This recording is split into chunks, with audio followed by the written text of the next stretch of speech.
All right, so, hey, it's 11 o'clock. So, my name is Dr. Jonathan Cresci. I'm the owner of Fundamental Sounds, which is a record label and a audio production facility and education. Okay, my background is that I was a professor. Well, number one, I have a doctorate in music, so I am a doctor of music. I play the trumpet. I am a classically trained trumpet player coming from symphonies and all sorts of stuff. And I decided as my, I don't know what it turns out, like a backup career back when I was in undergrad was to be an audio engineer. And so that's what's turned into what my full-time career has become. So, I used to teach. I was the audio production program manager at Frederick Community College and the head of the program at York College of Pennsylvania and Montgomery College. And then my wife got a job in Arkansas, and then I followed her. Okay, so Fundamental Sounds is now located, which used to be located in Towson, Maryland, is now located in Little Rock, Arkansas. But that's cool because I travel and I record and this is what I do, and I give lectures on educational things. You'll get my Twitter and all that other, I have business cards up here if you want to contact me. If you have any questions about the lectures, I tend not to give out lecture slides just because they're mine, and I have in the past given them, and then somebody started using them in his class, and I thought that was kind of rude. But I'm happy to answer whatever questions you have. You can just hit me up. The other thing is, and I forgot to say this last night for those of you who were here last night where we did voiceovers, which was awesome because we had live demo. Everything from now on is live demo, so it was really cool. If you guys have any suggestions as to what kind of audio panels you would like to see, please hit me up on Twitter or email me or whatever, because I can teach pretty much everything. And I just want to make sure that we're giving you guys the content and that keeps me relevant at MAGFest so I can keep coming and playing video games when I'm not lecturing, right? So that would help. So this is a lecture and a sort of a demo on compression. So this is not going to be a super duper physics-based thing, okay? This is going to be a practical guide to what this stuff is. Now, there is some stuff that you need to know, and I'm going to show you with this, but we're going to get right into actually how to control compressors as quickly as we can, okay? Because I know what you guys want. So the first thing is what do compressors do? I said it last night if you were here. Shout it out. Really? Close. Yes, I mean, true. Even more simply, it makes loud things soft, okay? It makes loud things soft.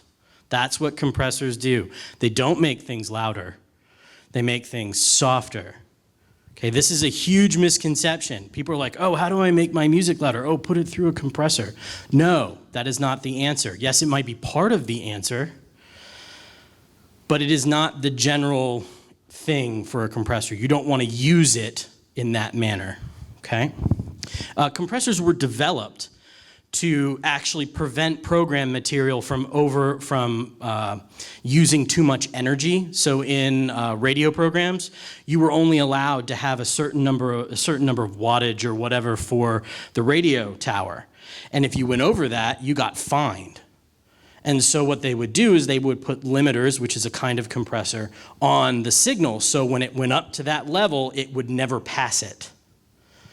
So it's there to prevent things from getting too loud. That's the entire point of a compressor. Some people also use it to duck, which would mean like you have a sound bed and everything's going and then someone talks. Then as soon as they start to talk, the music dips. That's also what a compressor can be used for. Why do we use them? Because they make loud things soft. See, I'm trying to, run that concept home. Loud things soft, that's what compressors do. So, we got to quantify dynamics just a little bit so you understand what I'm talking about, okay? Because audio can get complicated quickly, and because we have a bunch of different standards now that don't necessarily relate to one another, like we have digital world and we have analog world, and they're sort of coexisting, that we have to talk about some stuff. So the first thing is the decibel. Okay, the decibel is loudness. It's how we measure loudness, and there's a bunch of kinds of decibels. So that's the thing. Like you have the decibels that you have on your phone where it's like, you're too loud, you're 85 decibels.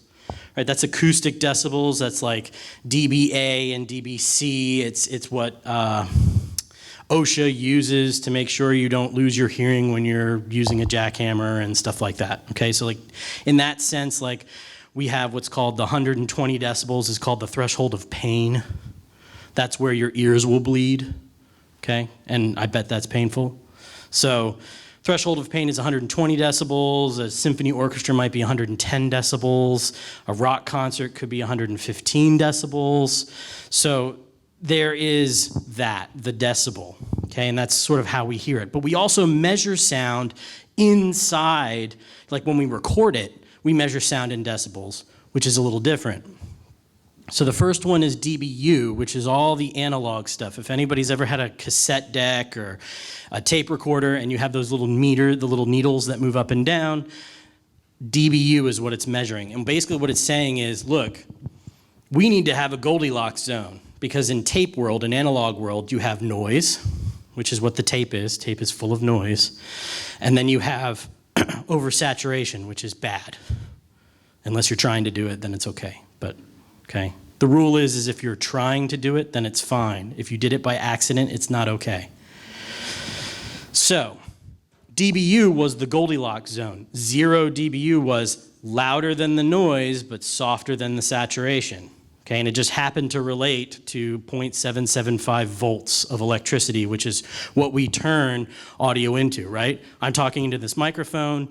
There is a magnet inside that's vibrating in and out into a coil of wire. That is magnetic induction, which then puts electricity into said wire and sends said wire all the way to the mixing board, where that wire is then that electricity is amplified, and then it comes all the way back and comes out those speakers, which has a magnet and a coil, and it goes the opposite way, and thus you can hear me speak. Okay, so it's electricity. Analog is electricity. Now we have digital world, which is where pretty much everybody is now, and they have something called dBFS, which stands for decibel full scale. And what this means, and this is really just fully random in the sense that it's based off of the power of your system. So if you have a big, powerful system, your 0 dBFS will be different than someone else's. But basically what it says is 0 is the bucket is full.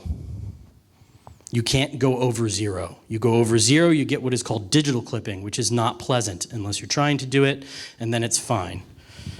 I had somebody ask me, well, do you clip your kick drums? And I'm like, no, not really, but if I'm doing a trap tune, then yes, because I have to, because that's the style.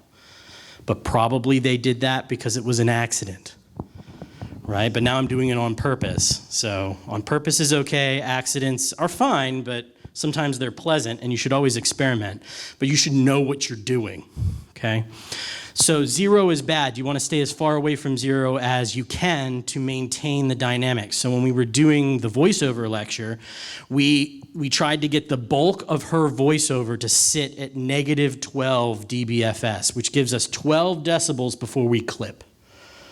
And that's usually good enough for medium range dynamic things like speaking, right? Because I'm going to talk like this and talk like this. I'm not going to talk like this and go blah and yell. Right? Oh, they have a compressor on this.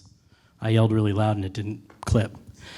So there you go. I mean, they have those, you don't have the huge dynamic range, but if it's like a symphony orchestra, then your dBFS will probably be negative 20 because they have huge sweeps in dynamics. They go from really soft to really loud, and you don't want to have to sit there while you're mixing it and trying to figure out how to keep it from clipping.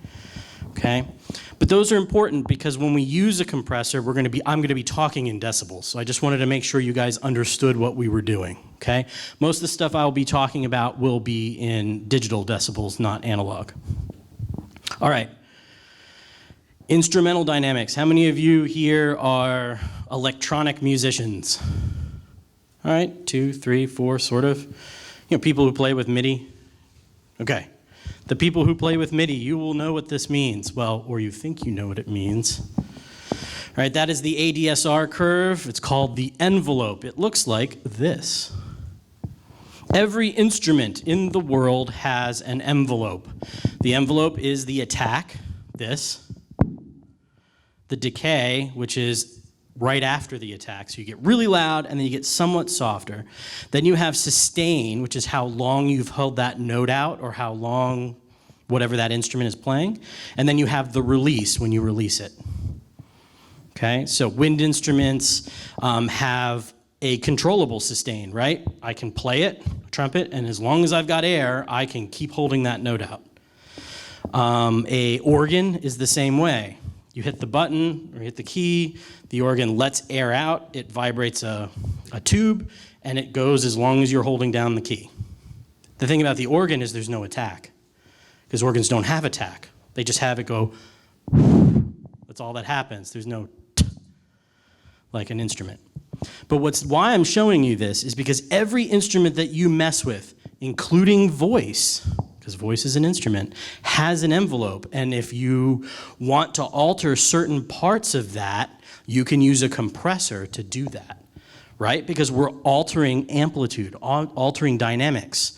So if I want less attack, then I have to have the compressor act on the attack. If I want less sustain, I can have it act on the sustain.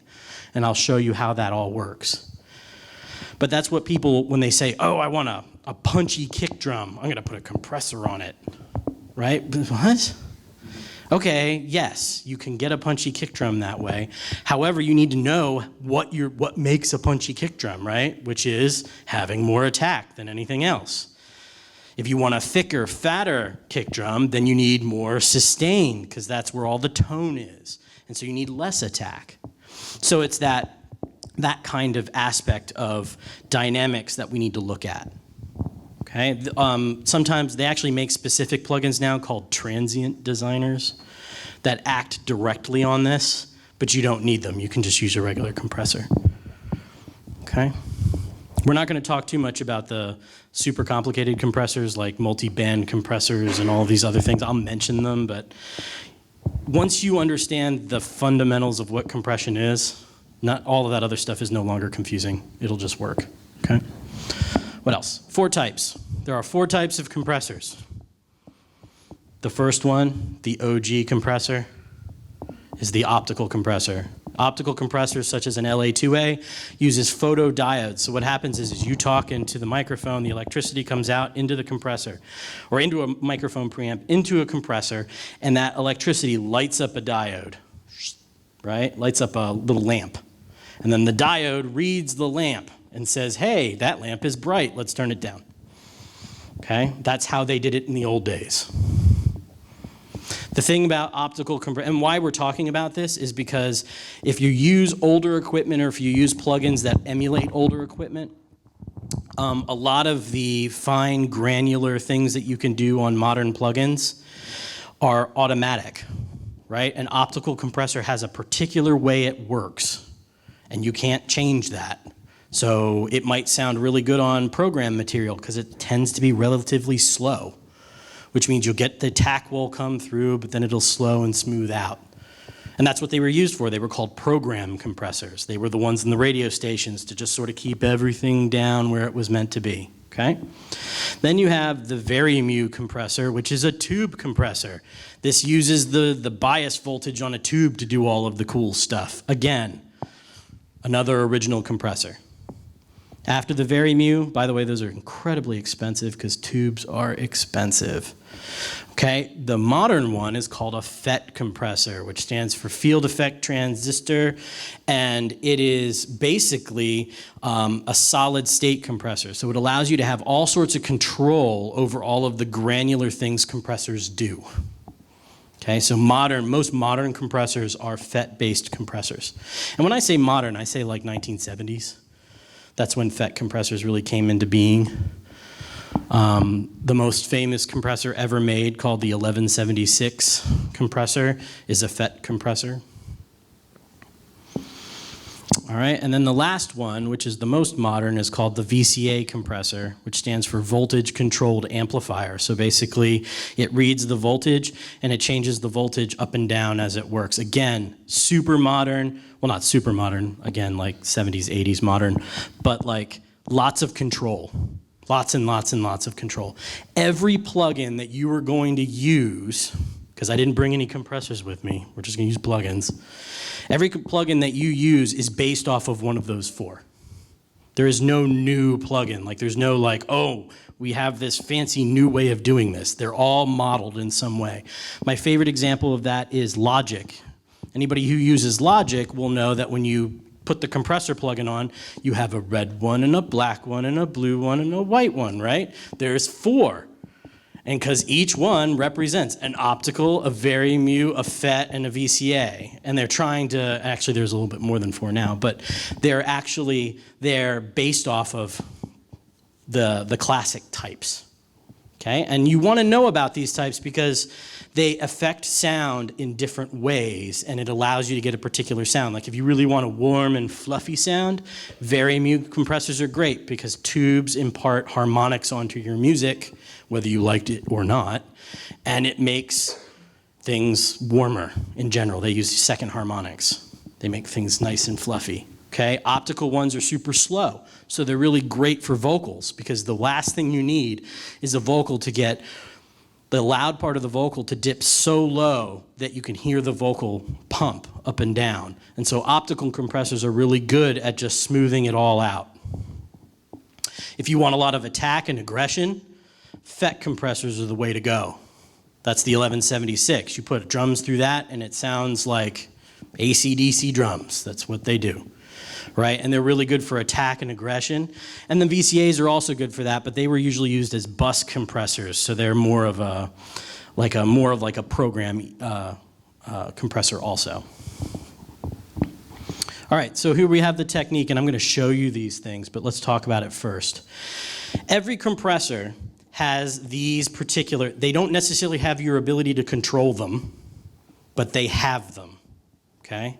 The first is threshold. The threshold is where the compressor, how loud does the signal need to be to trigger the compressor? That's what you're doing. You turn the threshold down, then the softer the material is to trigger that compressor.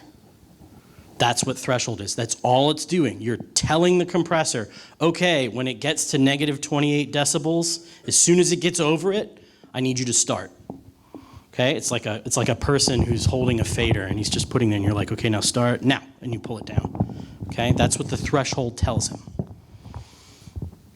Then you have the ratio. The ratio is how much are we going to lower the sound? So if it's a 1-to-1 ratio, you take however much is over top. Let's say we set the threshold at 20, okay, negative 20, and our program material goes all the way up to 0. That means it went over it by 20 decibels. If we are at 1-to-1 compression, we take 20, divide it by 1, which would be 20, and subtract it from the threshold, and we get 0. That means there was nothing done, because 1-to-1 means the compressor is off. Okay? But if it was 2-to-1, then we divide 20 by 2, you get 10, subtract that from the threshold, and now all of a sudden we have 10 decibels of compression when it reaches its height. Okay? 4-to-1, 5-to-1, 6-to-1, 7-to-1, all the way up. A note is anything above 10-to-1 sounds basically the same. Just to let you know. So if you're ever like messing around with stuff and you're up at like 15-to-1, go back. You're not paying attention. All right? 10-to-1 is usually the limit. I won't go that much. I won't go further than that unless I'm limiting, meaning I'm really trying to not allow it to get any louder. Okay? So they just don't sound any different. Maybe 12-to-1, but I don't know. Attack. The attack parameter, which in most analog compressors, ones that you can buy, are not controllable. They just are. Like an optical compressor has an attack and it just is. There isn't a way to control it. That is how fast does the compressor react? Okay, so I've told the compressor to start compressing at negative 20 decibels. If I have that set to 0 milliseconds, that means that as soon as it sees the 20 decibels, it's going to act. But if I have it set at 5 milliseconds, then what's going to happen is it's going to see it, it's going to pass through, and then it's going to go, oh, and then it's going to start, right? So it's going to wait 5 seconds for it to act. That is what the attack is.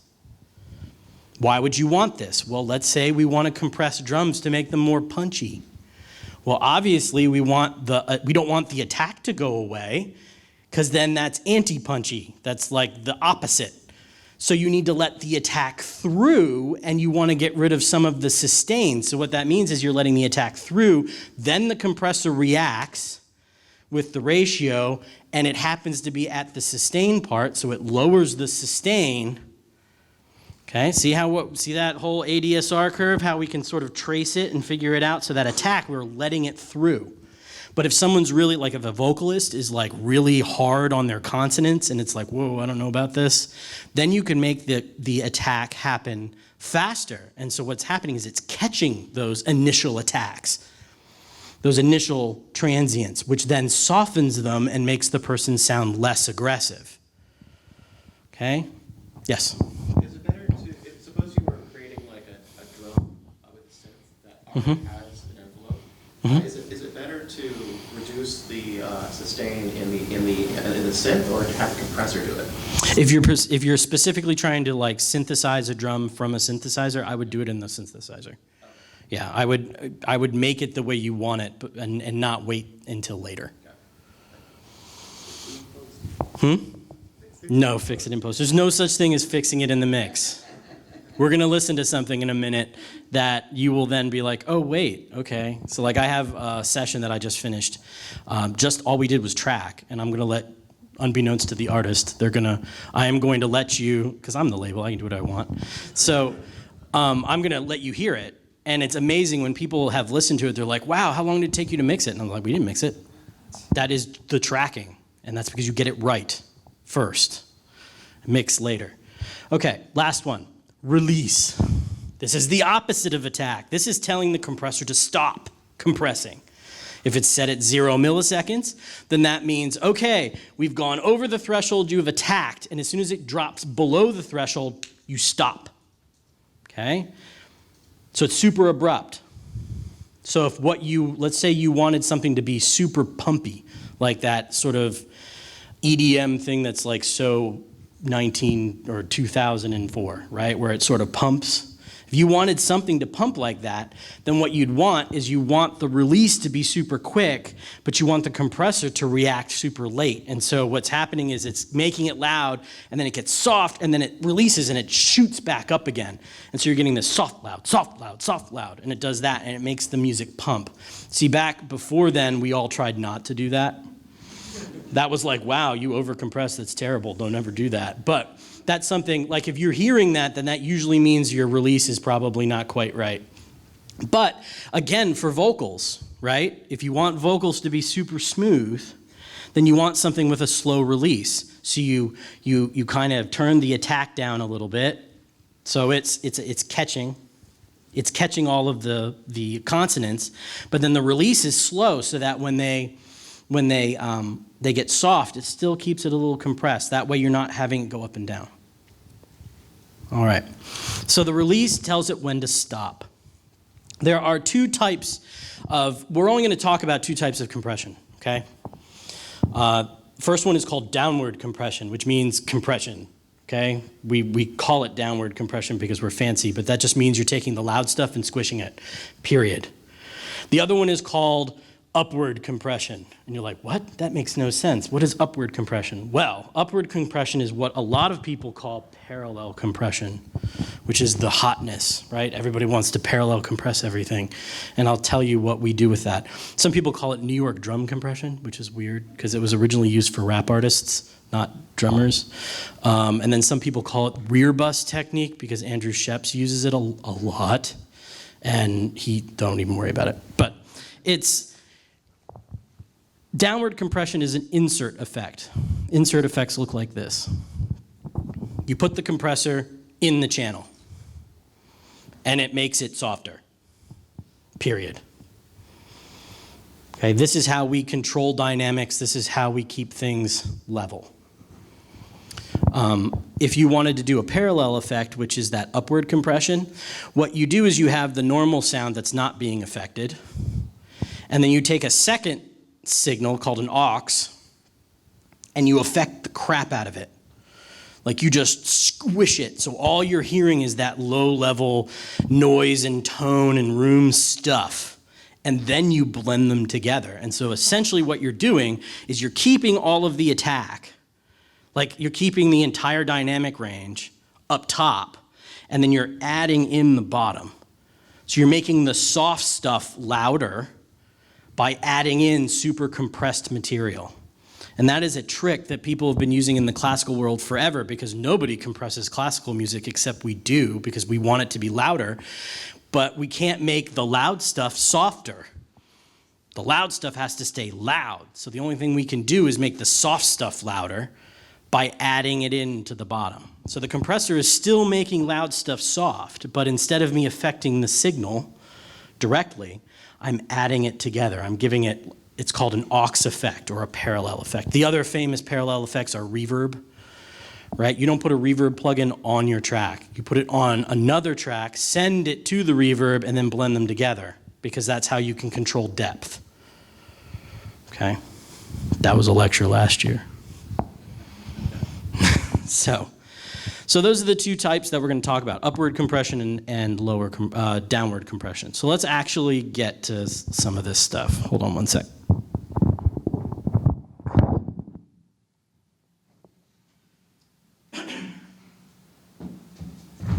Any questions so far?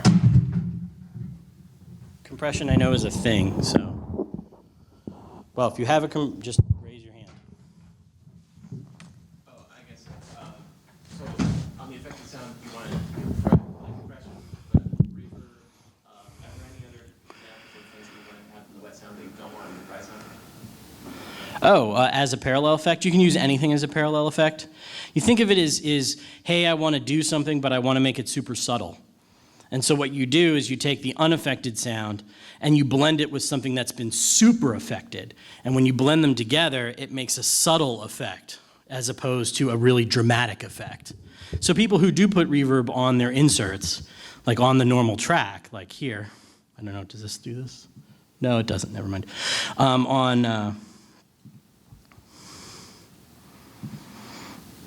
Like on this part right here, they're trying to make that sound super affected, and it's not real anymore. But if you're trying to make something be realistic, it has to be a parallel effect, because that is more subtle. All right, let's get something up here. Let's do, all right, we're in Pro Tools today. When we do the mastering lecture that's right after this, we'll be in Reaper. So this band is called Dumb Valley. If you like it, please listen to it on Spotify. Look them up on Facebook and Instagram. Friend them. Do whatever you're supposed to do. But they're a band out of Frederick, Maryland. Let's see, which one do I want to do? Do you guys want like fast and punchy, or do you want something slow and cool? Fast and punchy it is, got it. This new album is going to be called Valley of the Dumbs. The whole point of Dumb Valley is they are a 70s rock band, kind of, okay? But in the modern age. So this, let's see, let me make sure I'm coming out the right playback engine.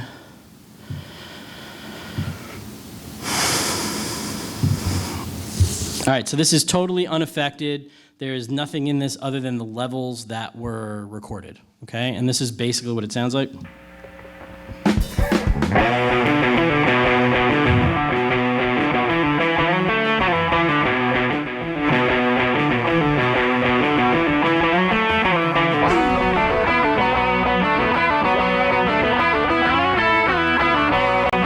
Hold on a second, there's something wrong.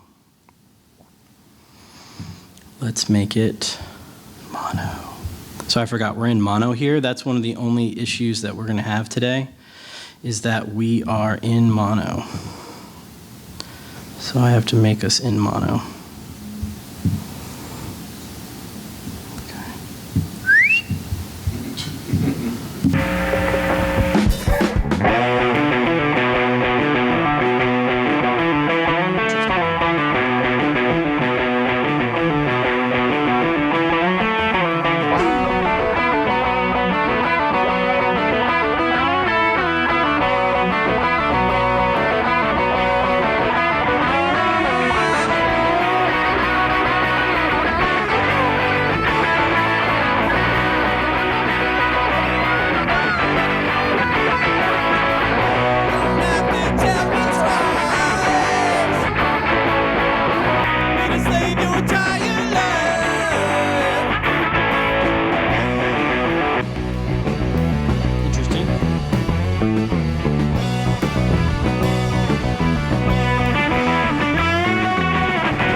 So there's our mix. Let's look at the drums.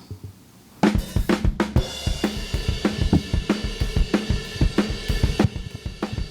it's pretty straightforward. Now let's listen specifically to the snares. Okay. Now we're just listening to the snares to see, because this is going to give us, some semblance of something to actually compress, right? And it'll get really annoying very fast because all you hear is this. All right, so let's turn the snare up a little bit so we can actually hear it.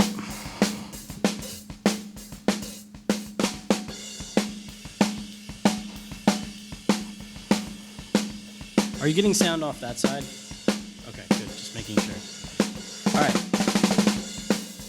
So let's actually look at what a dynamic would be. So let's look at, so this is Pro Tools. So we'll start with the typical Pro Tools compressor, if I can find it. Lord have mercy. Here we go. So this is the Pro Tools compressor. By the way, this is a DAW, for those of you who are unsure, a digital audio workstation. This is where we multi-track things, okay? I do all my sessions in Pro Tools, but I tend to mix them in other DAWs. But everything comes with really good plugins, so you don't have to get all plugin happy. Plugins are like the worst investment you'll ever make ever, okay? Because you can't get rid of them. And like, I have a Waves bundle that I have never used.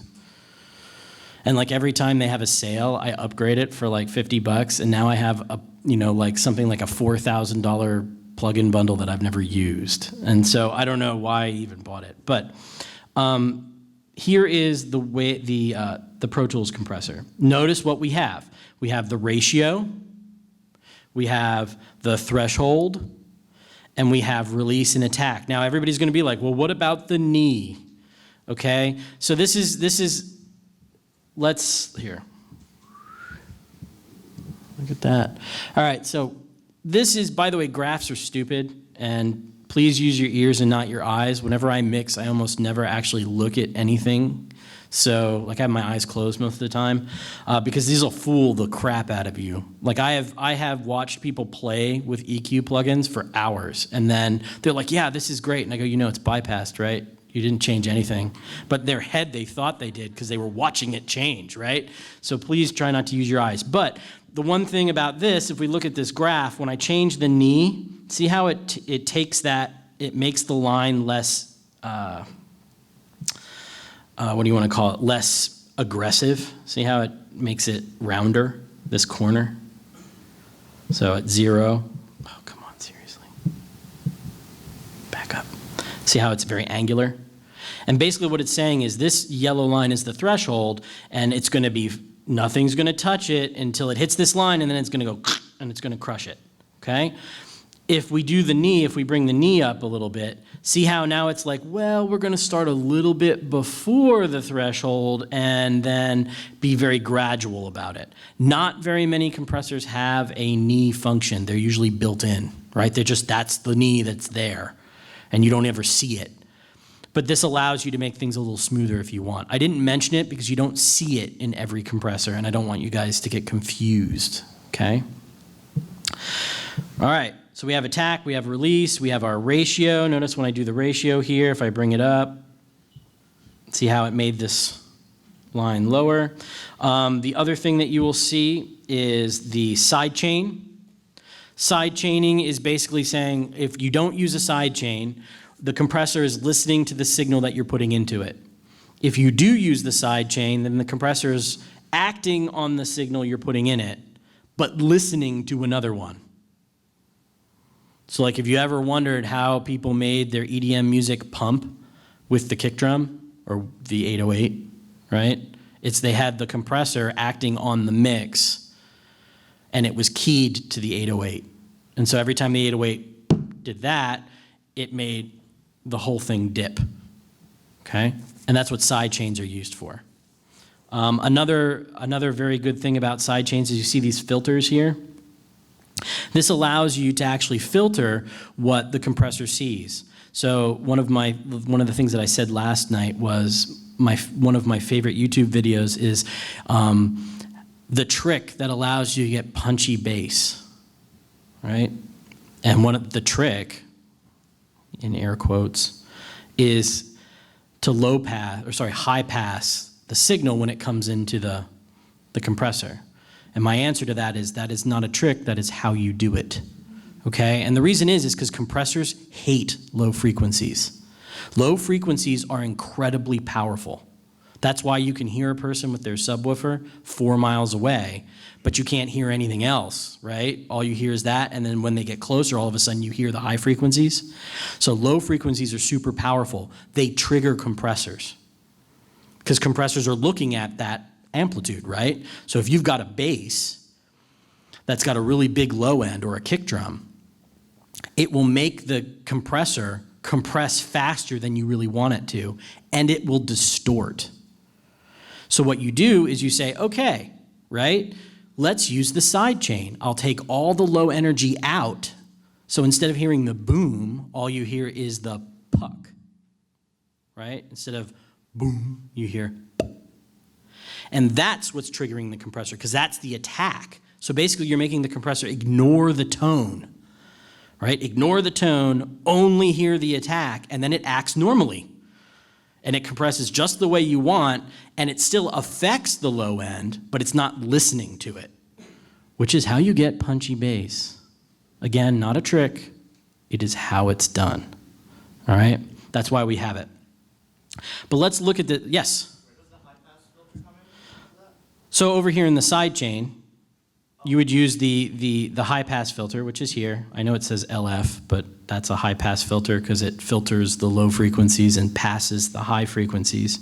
And so what you would do is you'd say, okay, my bass lives at 125. Oh, don't do that. Cool people just type the number in.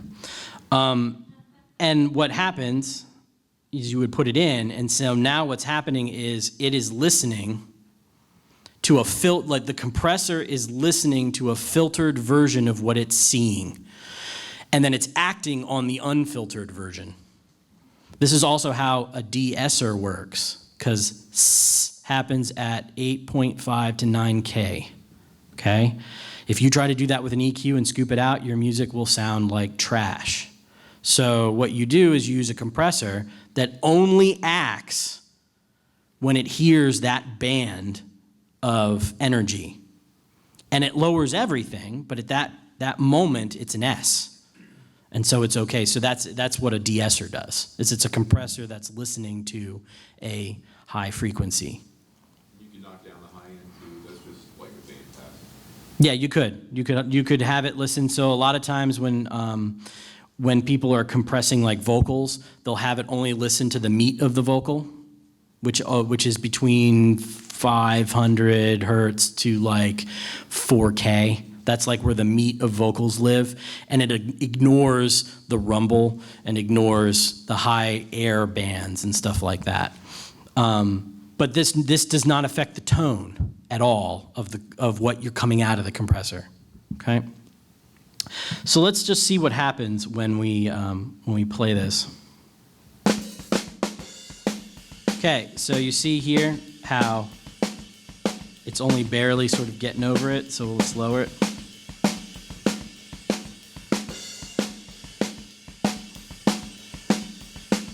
Okay, now look what happens. See, notice how our attack is really, really long. Now you're starting to see it hit a little bit more. What are we hearing more now? Here, this is just the regular thing. Okay, hear that? You hear a lot of, and a little bit of the other stuff, right?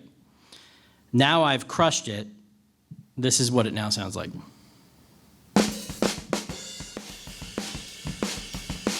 Now what are we hearing mostly? We're hearing the sustain. We're hearing the note. Well, snares have very little sustain, so we're hearing all of the bleed from everything else, right? We're hearing the cymbals, and because it's a snare, so the hi-hat and the crash and all of that other stuff, right? So what we've done is we've eliminated the attack. We've made it so soft now that it disappears. Okay, so that's that. But if I do this.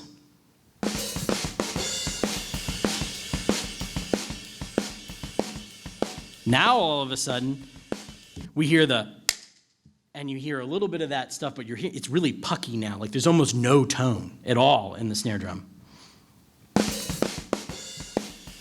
See, it's like I'm popping the speaker. Okay? And you can actually watch it sort of compress, so we're compressing a lot. This would be not good in general, unless you're going for it, right? As far as release goes, so if I turn it all the way down,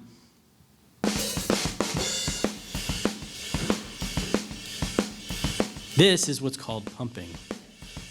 You know how you're hearing it go? It's really annoying.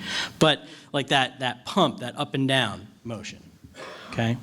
And what I've done is you see how much slower this reacts, right? You're seeing how it goes back very slowly. Like if I turn this up, see now we're getting a lot of snare, right? And that's what attack and release does in the extremes.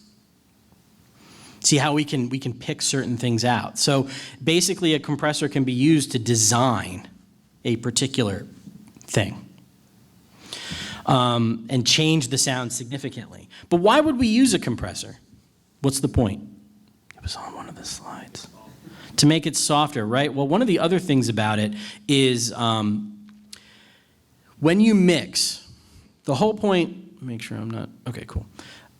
The whole point of this is when you're mixing, you want to create a virtual, two-dimensional, sometimes three-dimensional phantom image. When you close your eyes, you want to hear that band in front of you, right? Even if you're doing a lot of electronic stuff, you're trying to create a world that the person is listening to. And that is done through different kind of psychoacoustic cues. Psychoacoustic is how our brains interpret sound, so it's not real. Perfect example of psychoacoustics is this note is a B flat, right? B flats don't exist. We made that up. Like we call 440 hertz A, but we could also call it dog and it would be the same. Right? So that's psychoacoustic. That's why that whole thing about like the world vibrates at 432 and therefore all of our music was created by Nazis to make us evil or something. Depends on who you watch. It's all a bunch of BS because no one cares, right? A is just random. It was, in fact, if you want to know, the Steinway company did it because they wanted to be able to put people throughout the world to tune their pianos to the same the same tuning. So they just went, all right, we're making a judgment call, it's 440, go. And that was just what it was. But it's also like music in Britain tends to be tuned A42, so it's brighter. And music in Germany tends to be tuned down, so it tends to be a little darker. But like Black Sabbath, they tuned their instruments down to A4, I want to say it was like 420 or 432 or something, and they did that to be more evil. And you're like, what? It doesn't make you more evil, because no one knows. Even if like you have perfect pitch, you don't really care. So anyway, we're trying to create this soundscape, and we're using psychoacoustics. One of the things about psychoacoustics is this: if something is louder, it's what? It's what? But it's closer, right? You get louder, you're closer. Okay? If it's softer, you're further away. And so the problem is when you have someone who's singing, or this happens a lot with singers, and they sing really loud and then they get soft and really loud, or they swallow some of their words or whatever, when you're trying to mix it, and I'm sure all of this has been experienced by people who are mixing, you will have the vocal dance back and forth. And you're constantly going, oh, it's too soft, and then you bring it up and you're like, oh, now it's too loud, and you're constantly trying to balance it with a fader. That's when you use a compressor, because you want to make the loud stuff softer. And what it does is it takes all the spiky bits and it makes it like a block.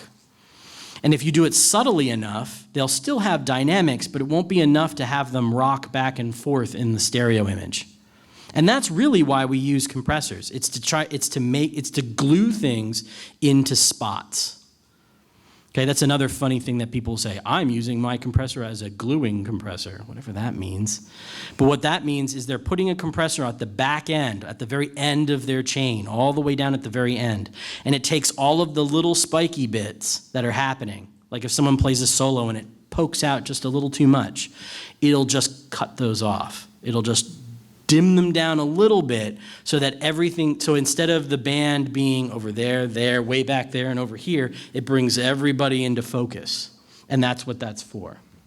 So compressors are used as inserts, not necessarily to actually create different sounds. It can be, right? It can be totally about making a snare drum sound different.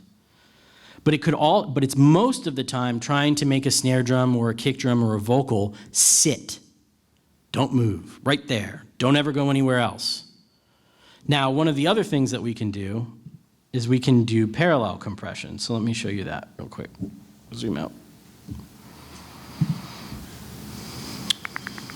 Okay, so what I have is I don't have all the drums. I have the kick drum and the snare drum. So the snare drum is going to this bus here because I have a snare top and a snare bottom.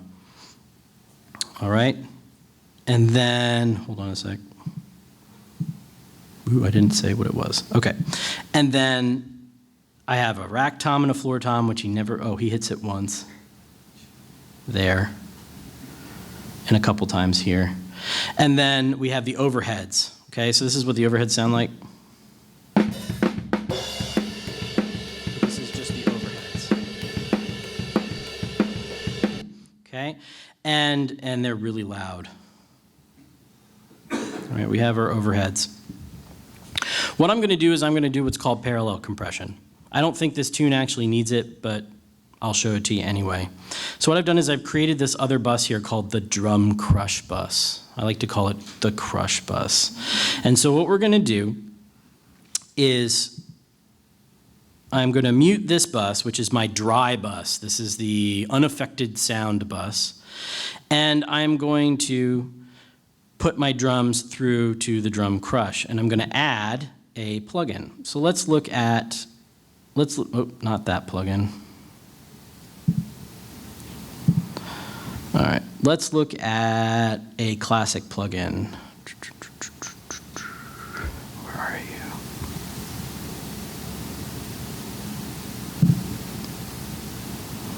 Okay, this is an 1176. It's a classic plugin. Notice how it only has a couple things. It's missing threshold. It's missing, no, just threshold, and no knee. There's no knee. It has an input, and it has an output, and it has attack, and it has release, and it has your ratios. They're over here. Thing is basically it has a fixed threshold, and we don't know what that is. And so what we do to make the compressor work is we push into the compressor with our input.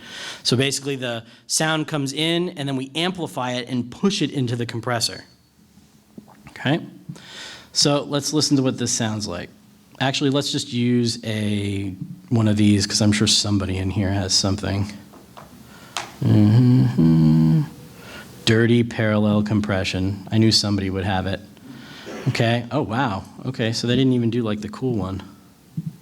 By the way, all buttons in on an 1176 makes the 1176 freak out. Like you could, like back in the day, you could press all the buttons in, and they would stick, and it would confuse it, and it make it all sorts of scary weird. So we'll see what that sounds like.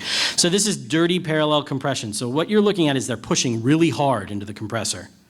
So it's going to compress a lot. It has a really high output. And then we have our attack is at 3, which means, you're like, what the hell does 3 mean? I agree. Basically, what this does is 7 is really fast. I know that that's weird, but that's how the 1176 works. 7 is fast, 1 is slow.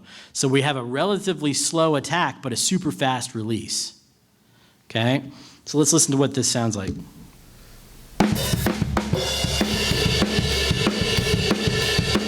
What it sounds like without it. You see how we get more snare, because the snare is right above one of the overheads, and this, all of a sudden, we get cymbals, right? So that is parallel. that is like super crushed. So what we can do here is we can actually blend this in and see what happens. Oh, let's see what happens when we just put all buttons in. All right, here's all buttons in. This is what it sounds like. You hear how it kind of like does weird stuff? It would be weirder if it was in stereo, but we'll leave it there. All right, so in fact, let's see what happens when we make this.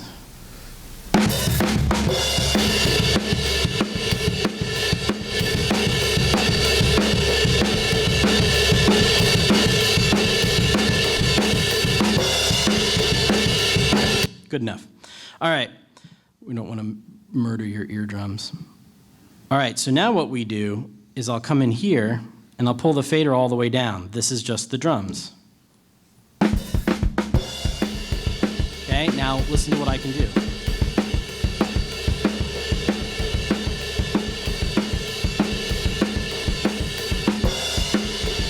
Without it.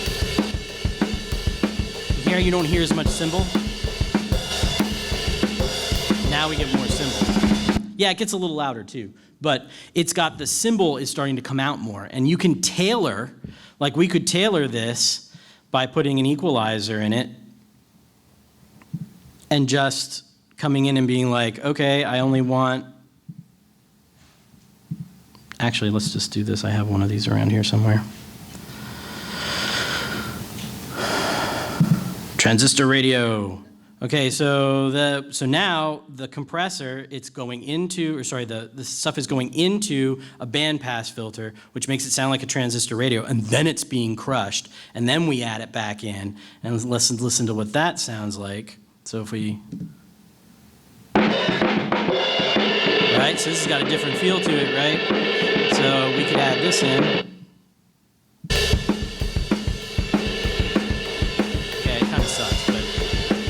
It makes it all muddy because it's all midtones. But like you can do stuff like that. You can alter that parallel compression. That's using compression creatively. That's not to prevent something from moving in and out. That is something to thicken. It's to add more stuff. That's the upward compression. One last thing I want to say, and we will have time for questions because I don't leave this room for the next panel, so don't worry about it. But the last thing that I want to talk about is if you're going to compress something. Let's look at the vocals. These haven't been edited yet, so such is life. But let's listen to the vocal, the one that's not muted. All right, so we're only listening to the vocal. Well, yeah, let me get it to where the vocal is. Don't have to tell me twice.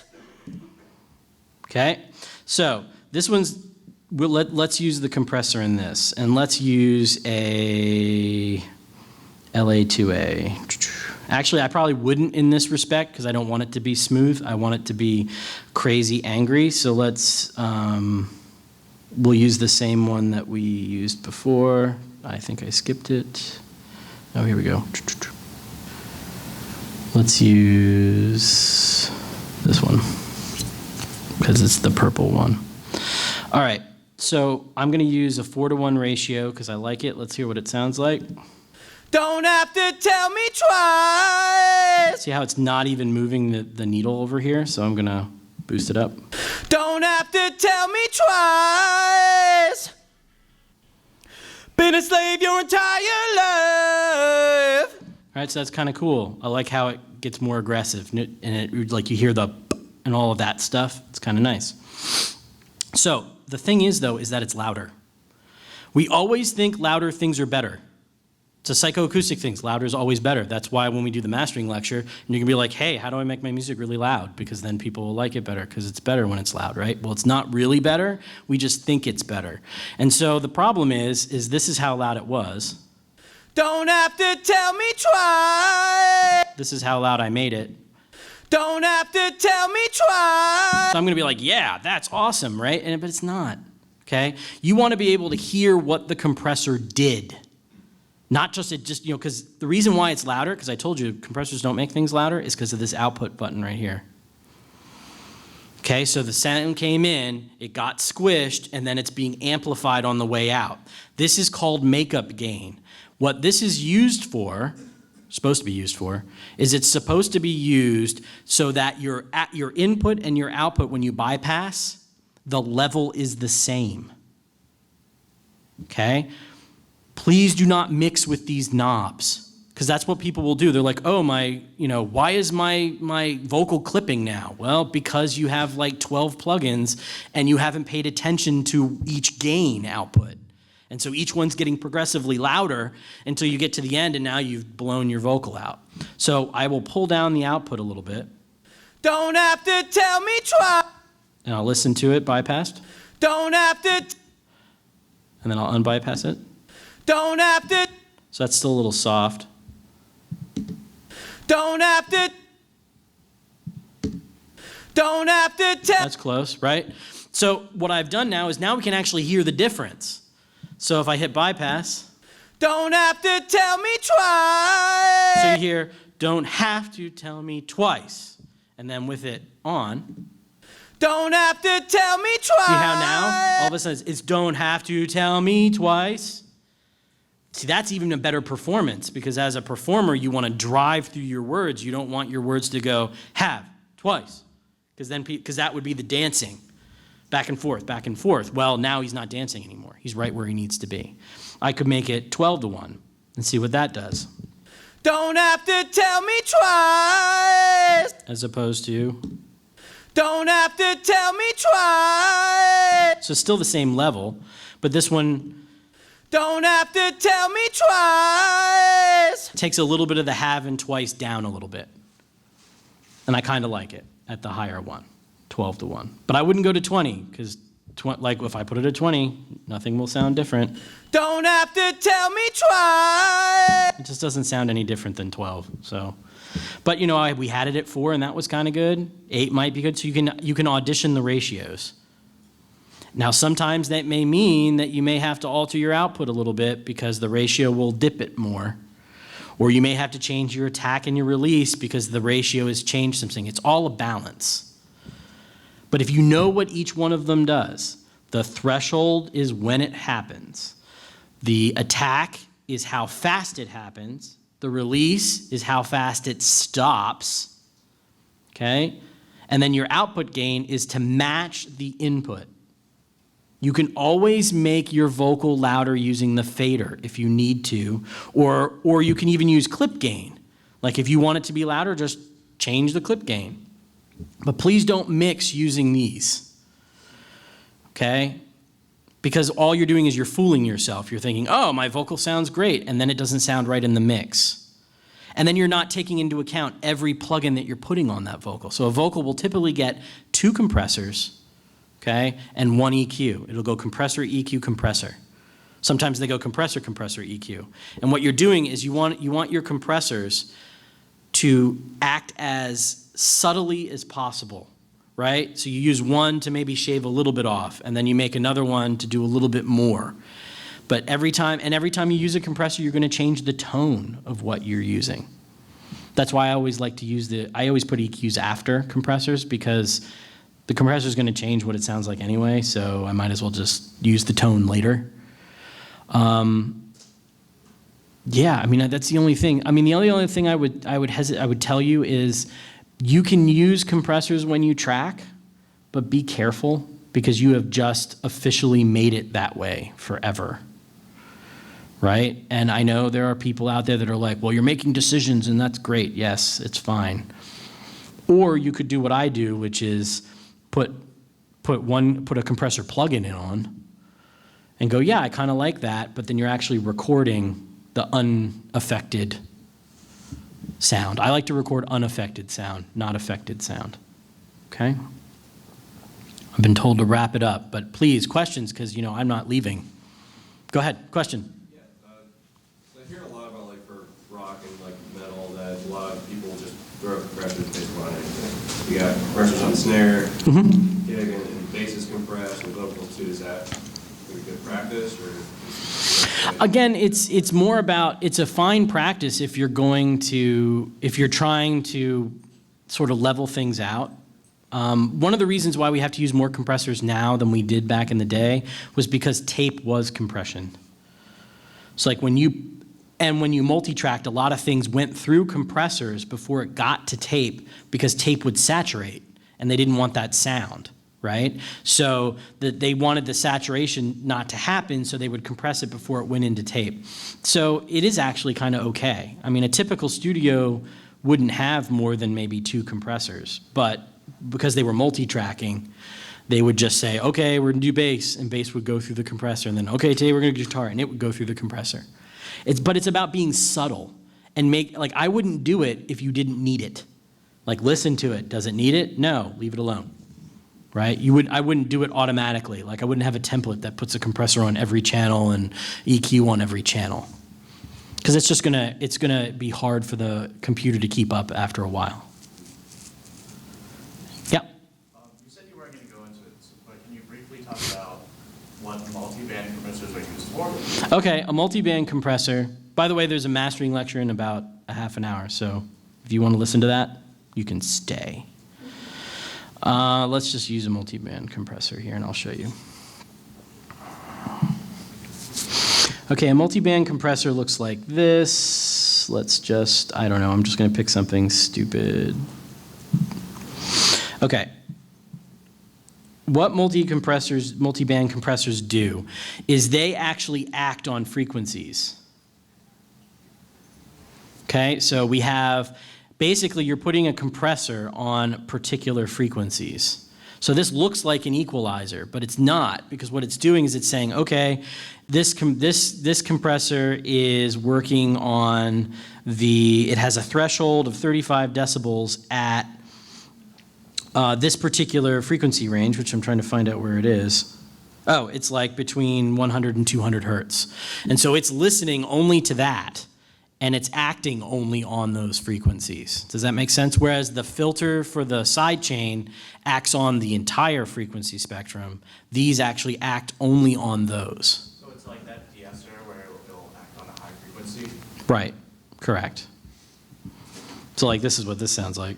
Don't have to tell me twice. I don't really know what it sounds like, but Don't have to tell me twice. Don't have to tell me twice. so what it's doing is it's allowing it to be louder in these lower frequencies, but then when it gets too loud, it cuts it down.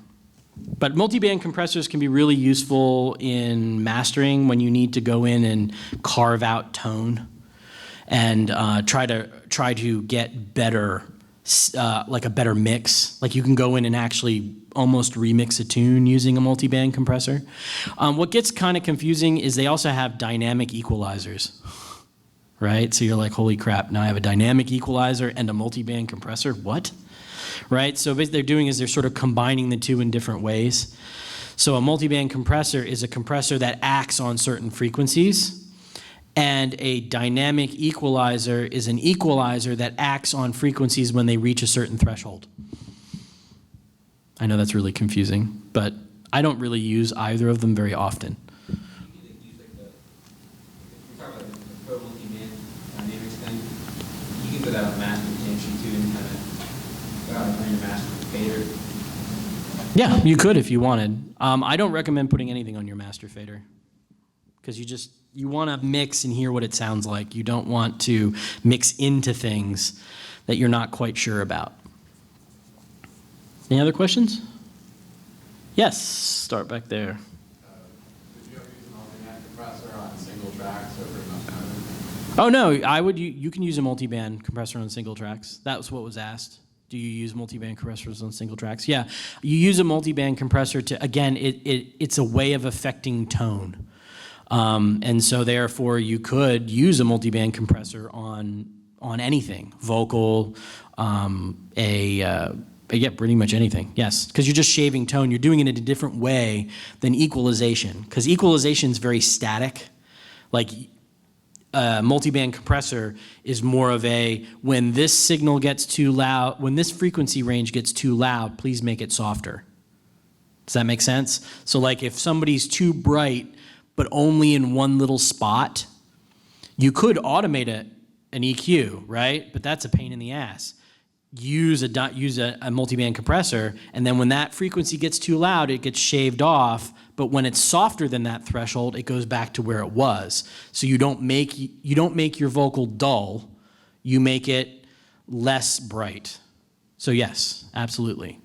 I just thought another example might be helpful, which is when my band recorded in our bassist mother's basement, we didn't necessarily get the metal kick drum sound we wanted. We ended up using a multiband compressor so that we could take some of the low end, just the low end out of the kick drum and get more of that clicky beater head in the actual kick drum. Yeah, you could have done that. You could have also done that with an EQ at that point. But yes, because you were doing it statically, you wanted the thing to be that way. But yes, if you want it to happen dynamically in the sense of when things get too loud, make them softer, then you use the multiband compressor. But yes, you could. For whatever reason, the EQ didn't cut it. Oh, okay, well, I mean, that's fine. I mean, it's cool, however it works. There was another question over here. Yeah. Are your lectures on YouTube anywhere? Well, they will be on MAGFest YouTube.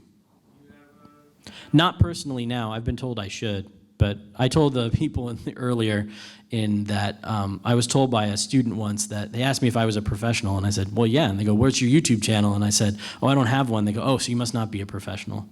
And so I just never have done it because I'm too busy. But yeah, like this lecture will be, they host, and they have my lectures from last year too, which is on EQ and stuff. But since you said maybe I'll do YouTube videos and keep things simple and easy, because that's what we want.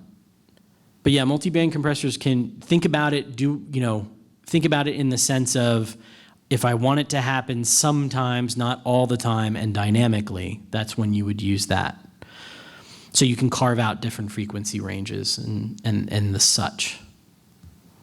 Any other questions? No? Was it okay? Did you like it? Cool. So remember, when you contact me if you want a business card. They're up here. If you don't, I should put that up there for like Twitters and all that stuff. But yeah. I do have a question. Suppose you were assigned to fix someone else's effects chain, and they made the mistake that you were talking about earlier. Which one? Where you were talking about how they were using the attack in the game to mix. Basically. Oh, to mix, yeah. So everything's all out of whack. Yeah. In order to figure out, like, if you look at a certain effect and you go, okay, so I want it to sound the same volume bypassed. Do you just do one at a time and just go down? Yep. Okay. So you'd bypass all of them, and probably set the fader at unity, so it's 0, and you'd engage the first one, And you go, okay, and then you go to the output, and you'd bypass and go back and forth until you get it pretty good, right? It doesn't have to be perfect, but it'll be pretty good. And then, and do it by ear, by the way. Don't do it using the meters because you really want to be able to hear it. And then you do the next one, and the next one, and eventually you'll get it balanced out. Odds are, though, by that time, they'll be like, well, this doesn't sound the way I thought it did. And you're like, well, yeah, because you're not, because also remember, plugins act just like their analog equivalents, which means you can actually create distortion within the plugin by feeding it too much signal. So like if you come out of a compressor super loud into an EQ, the EQ may not act the way you think it's supposed to act because you've put so much signal through it. So that's why you want to try to keep everything down until you get to that last area, that last one where you might be like, okay, now I want to give it more oomph. And that last plugin in the chain, you can do that. I saw another hand. Is there yes. Did you have a question? Well, I was just gonna say, like, I actually found it really interesting because I'm not even really that into like producing music. Uh-huh. But I found this talk actually extremely. Cool. So let's say you had like an EQ for a compressor, right? Yeah. And the EQ output gain too loud, right? Uh-huh. Then you bring it down to zero. You'll have to like readjust the threshold of the compressor, right? Yes. Obviously, it's not just No, it's not like if you adjust one, then everything else is going to fall into place. No, it's because you've made compression decisions based off of your oversaturated EQ. So yeah, you have to start all the way at the beginning, and that's why we want to do that. And the real reason why we do this is because louder is always considered better. And so in your head when you make decisions. So like for instance, when I mix, I very rarely solo channels. Because what does that mean? I mean, I'm making like I would solo it for a vocal just so I can hear I've made it more steady, but I'm not going to make tonal decisions on a vocal by itself because that then defeats the purpose, right? Because now we make it sound really good and then we unsolo it and we're like, oh, why does this sound terrible? Because you had no context. So by making things stay the same volume all the way through, you can always maintain context. And you can go, okay, this is what I really did. And you're going to see that in the mastering lecture. When we make things louder to reach certain loudness volumes, loudness things, I actually have, most limiters that help do that have an ability to make it one-to-one, where you're limiting it, but it's keeping the volume down so that you can actually hear what you're doing to the sound. You don't automatically go, yay, this is louder, it's awesome, right? Because you don't, in the end, for mastering, you don't control the volume knob. I do, as the person listening. So I used to work with a lot of black metal bands, and they would make things just super loud and super over-distorted and just this wall of just stuff. And I'd make fun of them because I'd go up to their album and I would turn it down. And I'd say, man, this sounds really wimpy. And they're like, well, no, you can't. You have to listen to it loud. And I'm like, yeah, man, but that's just, no, turn it down. Whereas like old school stuff that had a lot of dynamics, it was soft. And so you turned it up. And then when it got loud, it was only loud for brief periods of time, but it was exciting, right? You're like, whoa, that's cool. And then it would back down again instead of just being this, like this whole just crush of sound. But that's the style. But still, it's like you're basically saying, so what, you're going to put a thing on the CD that says, by the way, you must listen to this at this level, otherwise it doesn't sound good. Right? I had a client once who was like, well, when I listen to this on my car stereo, I have to put yours up to 15, but this other one I only have to put up to 10. And you're like, what does that mean? That doesn't mean anything. Like 10 and 11, there's no thing there, right? But he didn't like the fact that he had to change it. So then you had to match the loudness so he wouldn't have to change it. Because louder is better. Okay. Any other questions about this? So, well, one more second. So if you have any suggestions about panels that you think would be really cool, go ahead and just either whatever that's called, tweeting me, I guess, and emailing, and I can work stuff in. I'm always want to hear what you guys want to hear, right? Question or statement.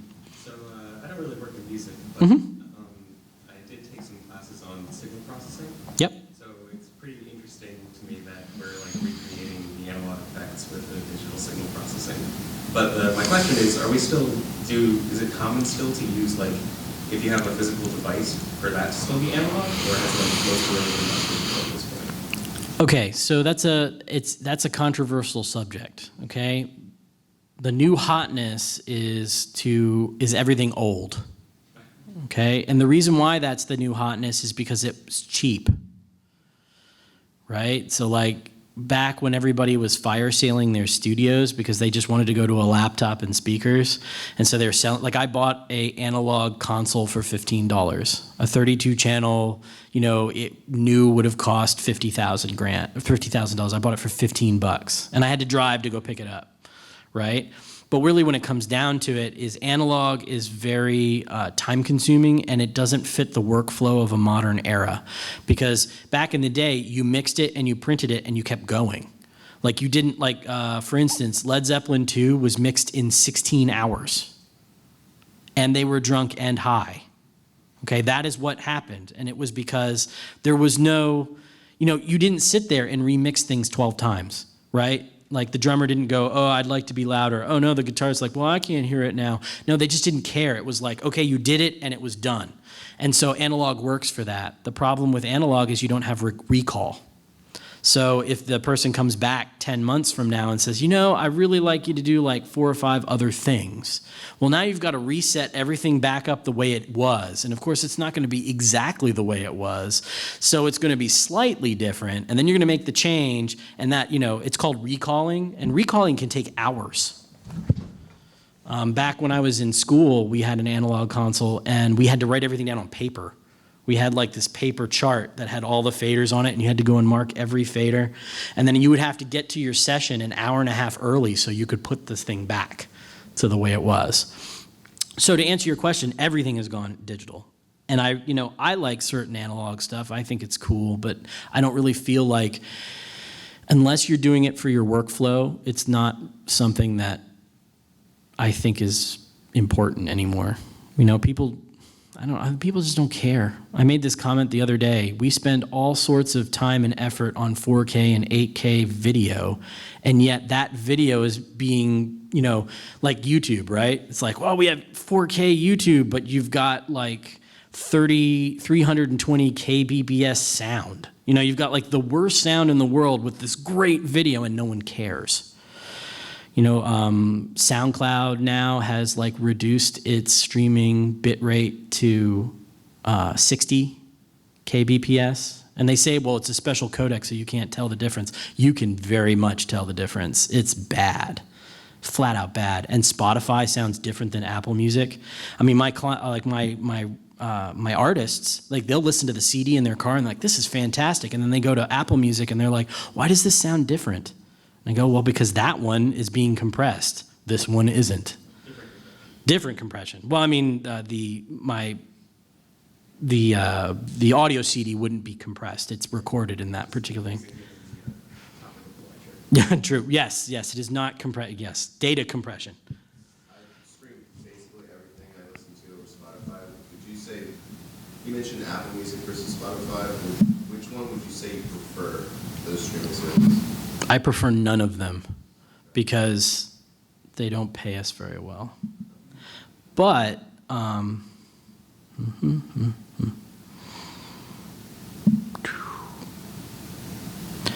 I would have to say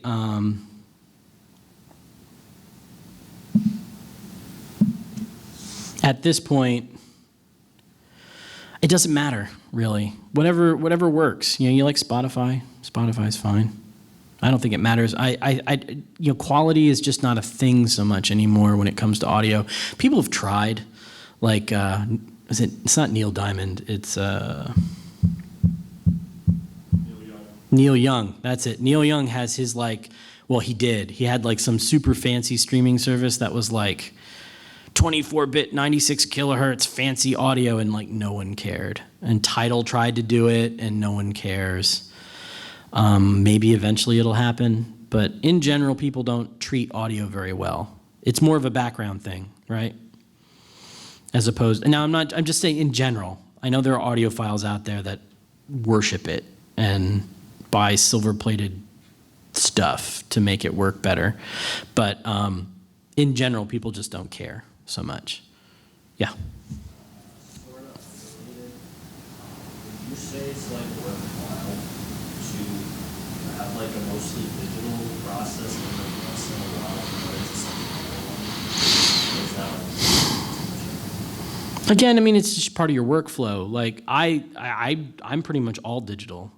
I mean, even my external devices are digital that I have that I run through, like my reverbs and stuff. I very rarely come out of digital world. And I know a lot of, even mastering engineers now are moving further and further away from doing things in the analog world. Because frankly, we live in a world where you need something mastered today. And if you're at MAGFest and not in your studio where you have all of your stuff, then you lose the gig. And so people are learning to just work at being better at mastering in the box, which is what we'll look at. Some people like to mix into like analog summing devices and things like that. And again, I mean, it's hard to say whether it makes a difference. There is a difference because we can scientifically codify the difference or quantify the difference. However, I'm not super sure whether that difference matters. I think, it's one of those things, it's like the magic feather. Like if you need a magic feather, then use the magic feather, right? It's like as a kid, if you need your blanket and you want to hold it while you're doing things, then do it. Because whatever makes you feel better about the process is going to make the process better, psychologically speaking. I just don't know whether it's doing anything really magical. Yeah. Do you not even use like mic pre's going in, or you just go? Oh no, you have to use mic pre's. You just go into like the digital interface mic pre's, and you use like rack mount. Oh, that's a personal taste thing. I personally use super clean mic pre's. So I use metric halo gear. I know here I've got this arrow thing, but that's just because it's easy to move around. But it's super clean. Like all of my mic pre's have very, very little tone to them. I'm not really super big into changing the sound before it gets to me. Right? Like I want to capture the best sound, the cleanest, the most pure sound so that I can alter it later if I want. Because I've run into things like people love Neve mic pre's. And I've run stuff through them. And occasionally you're like, hey, this sounds really good. And then occasionally you're like, oh my God, what did I just do? Right? Like, oh, I don't like those. And they're so expensive that it's just like, to me, it's not necessarily worth it. But yeah, I definitely use analog mic pre's with different sounds if I want. But again, you have to think about, like when you're tracking something, you have to think about the end result. You can't say, hey, all I'm doing is tracking this. You have to say, well, where is it going? Who's my client? What are they doing with it?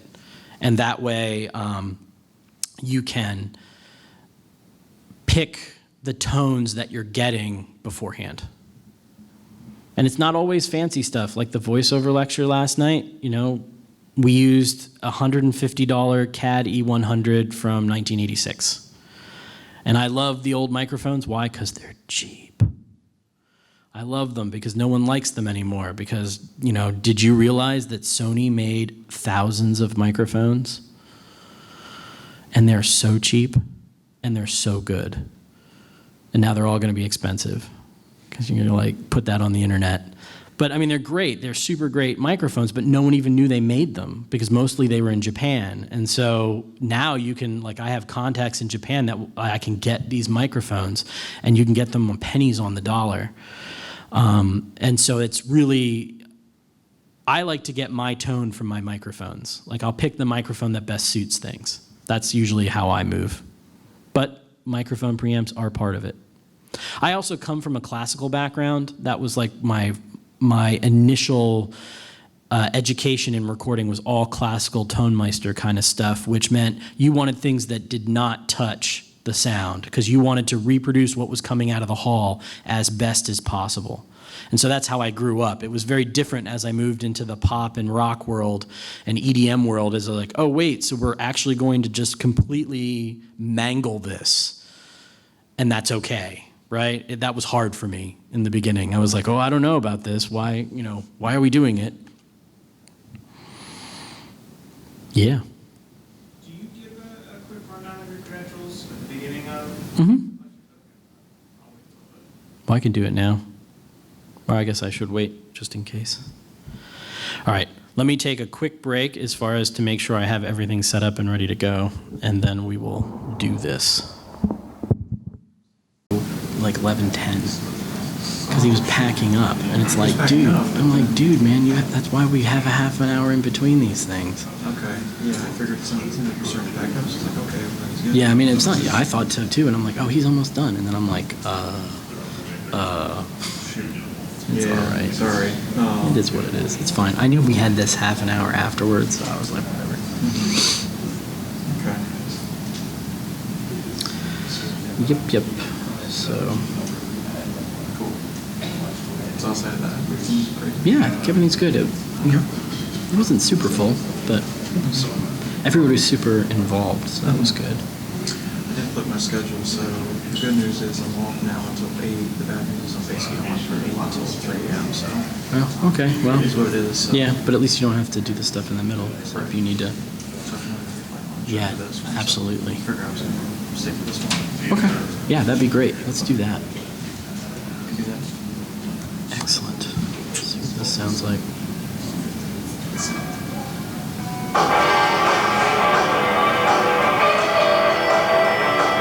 Why is that coming out of the HDMI cable?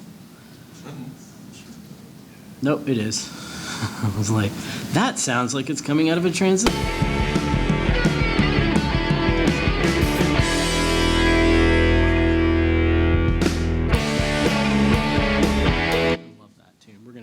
Tune. It's my favorite. Yes. Is this upcoming panel the same one that you did last year on mastering? Or did you do a mastering panel? I did. Yeah, it's going to be slightly different. It's going to be more a little bit more hands-on. But yeah. I just want to thank you personally for doing this.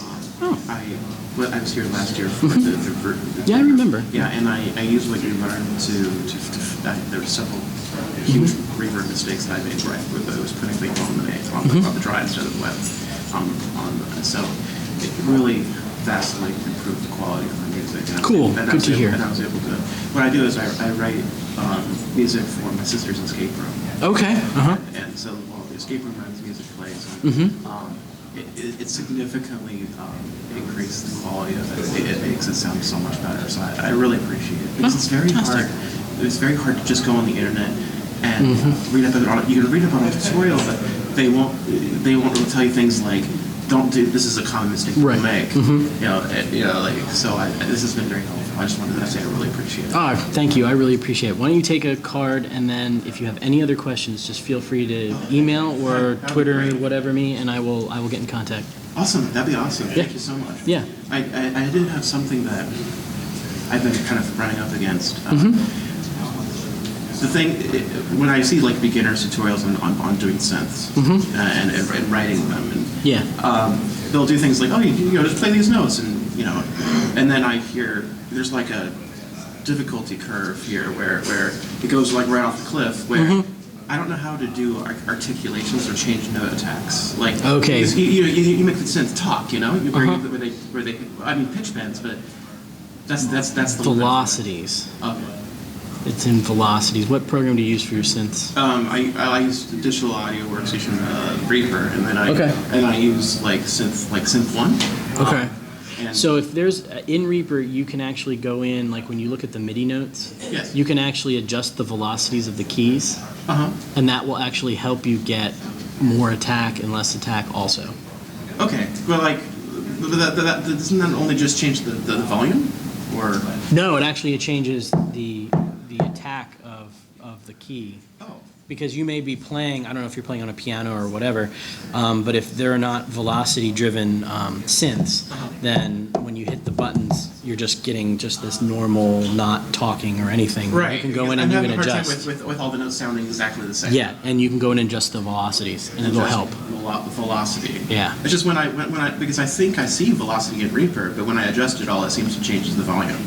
Maybe I'm not looking at it. Right. Well, maybe if you do it on individual things. Or if you go into your synth and you say record velocities, and then that will actually change, that will capture your performance a little better. Okay. Yeah, give that a shot and see what happens. I'll give that a shot. And if it's not, what I can do is I can hook you up with a guy who does a lot of compositional work using synth, and he can help you out. That'd be so cool. Thank you. Because I connect to a Yamaha keyboard using MIDI, and that keyboard does record velocity. So, and I guess there's something wrong with my setup where it's not. It may just be something where you just need to record it, like maybe in the preferences or something. I'm not super up on MIDI, so it's possible some of the synthesis that I was using don't support that kind of thing. Right. Well, I'll hook Thanks a you lot. up. Yeah, keep in contact. Thank you. All right. Welcome to the mastering lecture. Woohoo! All right. So this is my last lecture of MAGFest. Sad, but true. First thing that I want to say is I got a card up here if you want to talk. But the big thing is, and we can just look at this, or not look at that, this here. I'll put it up in a minute. But that's actually not correct. I'll erase that.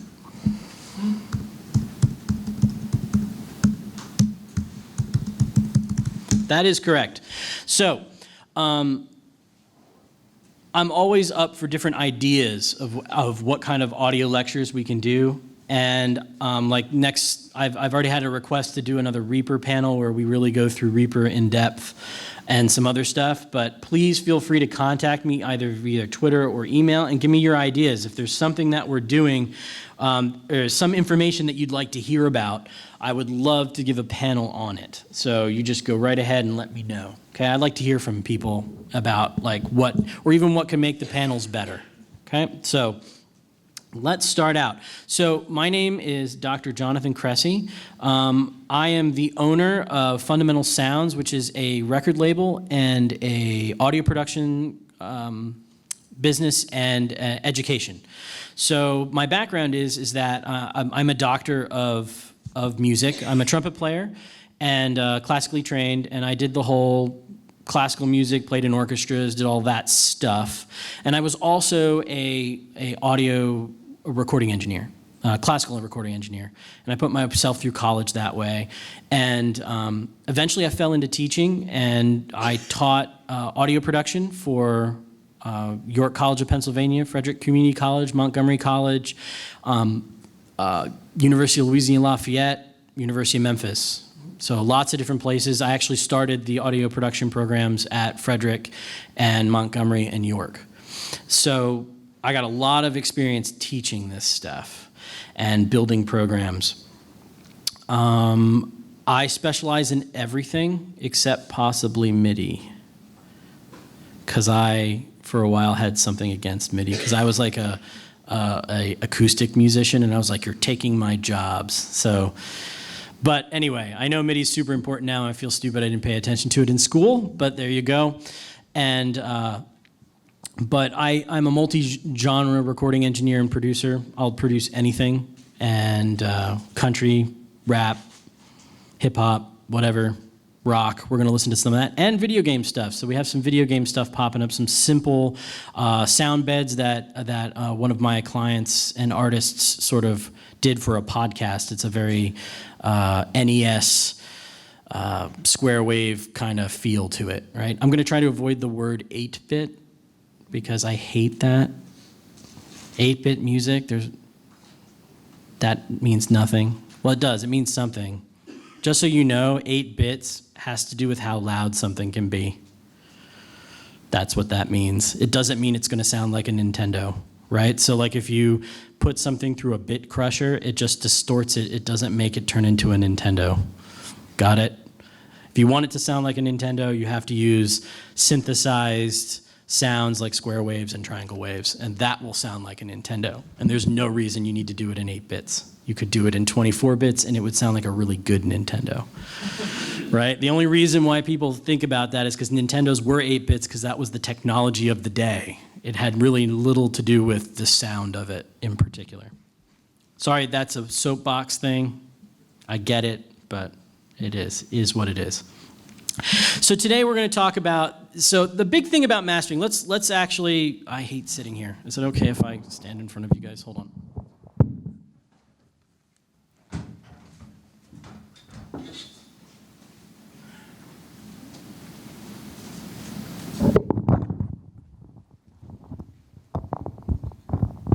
All right, so let's talk a little bit about mastering so we know what it is. Because some people will know what it is, but you don't really know what it is. The only thing that mastering is preparing, so audio mastering, is preparing your audio for delivery, period. Period. Exclamation mark, period. Okay, that is what a mastering engineer does. That's what they did and that's what they does. Their job is not to make your song better. Their job is not to make it sound better. Sometimes it does, sometimes it doesn't. Generally as a mastering engineer, I always try to make the music sound like it did when it came in, right? But prepared for delivery. That's the most important part, prepared for delivery. So when you get those emails from CD Baby and stuff, oh man, make your music sound better by having professional mastering. You just want your music prepared for delivery, and if you can do that, then you don't need to pay somebody else, okay? What does it mean to be prepared for delivery? Being prepared for delivery means anywhere your music will be. So whether that be a video game, a CD, God forbid, a record, an LP, that's important now all of a sudden. Gosh, I had a client who wants to do cassettes now. What the hell, man? We spent this long getting rid of them and now they're back? Oh, it's awful. Apple Music, there is no iTunes anymore. I think it stopped yesterday or something. But, so it's Apple Music, Spotify, Tidal, Amazon, YouTube. Yeah, I named a lot there. So, depending on where your music is going, that is how you have to deliver it. And the main thing about delivery is loudness. Okay. Now also, if you're doing records, which we're not going to talk about today because that's super complicated, but if you're doing vinyl, you also have to worry about the frequency of your music because vinyl, even though everybody says that it's super high fidelity, is not super high fidelity, right? Because vinyl can't do super loud stuff and can't do super low stuff because it'll actually make the needle jump out. So what's funny is some of the most like the Bob Ludwig Led Zeppelin 2, I think it's Ludwig, it may be somebody else, but he mastered it so loud that the record needle would jump out of the groove, okay? And what's funny is that record is worth so much money because everybody returned it and said, give me my money back. And so they actually had to remaster it and reprint it. That's why it's so expensive. It's kind of like I was talking to my friend Tom back there about why do people pay so much money for super rare games that suck because that's why they're rare, right? Because they were terrible. So why are we spending $10,000 on a terrible game to collect it? I don't know. I don't get it. But the point is that you have to be prepared for the medium you're going to. And so right now, loudness is a big thing because back in the day, you were preparing for radio and CD, basically. That was it. Occasionally, like we're not going to go back to cassette era because that's useless. But, I mean, it was good at the time. Well, no, it was never good. It was okay. It was usable, right. It was because you wanted a Walkman and you wanted to listen to your music on the run. And God help us with those CDs, and you had to like skip protection and all of that. It was crazy. Anyway, I'm dating myself. But the loudness aspect was really simple because you could make a CD as loud as you wanted, basically.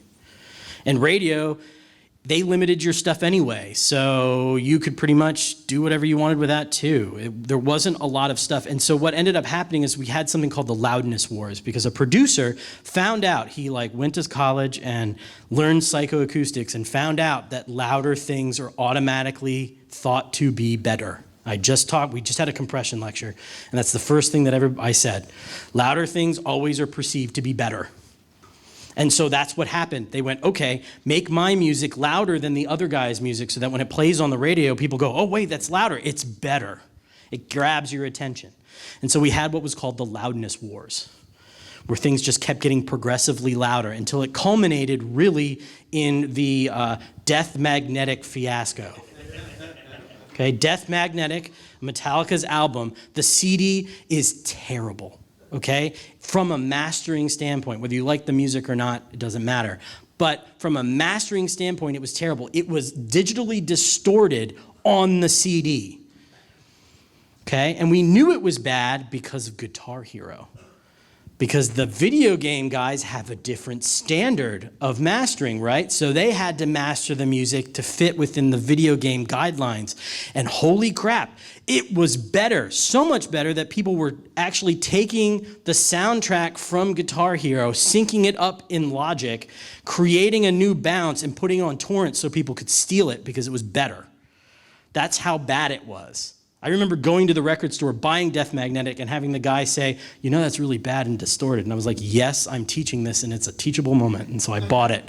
And I went straight to my class, and I went, this is bad, right?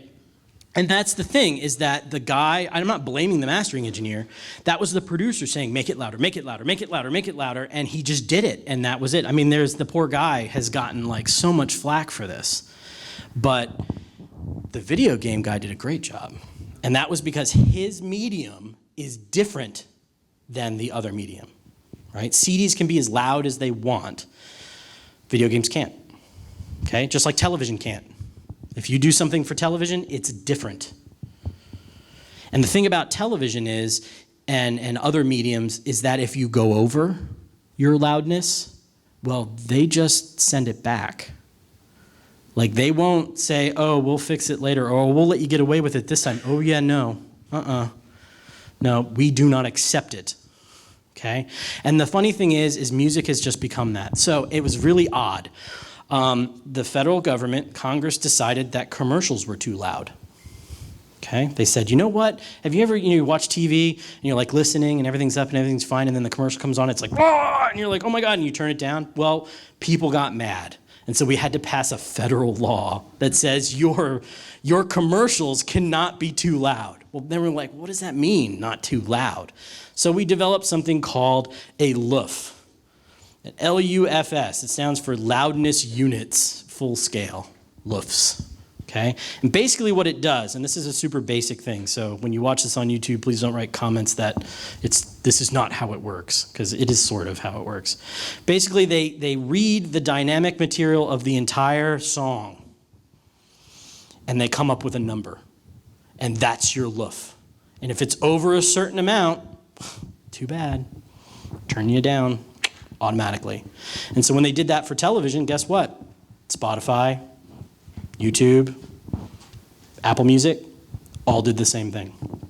So that means if you take that really, really loud Death Magnetic and you put it into Apple Music, they'll be like, yeah, that's fine. They won't reject it. But what they do is they turn it down. So now that really loud, awesome, aggressive thing that you just heard, and you're like, yes, this is great, and it's now it's softer.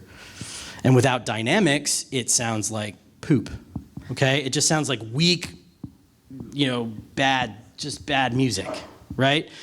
And you sit there and you're like, okay, well, how can I make this better? Well, you make your music more dynamic, which means it gets louder sometimes, but it also gets softer.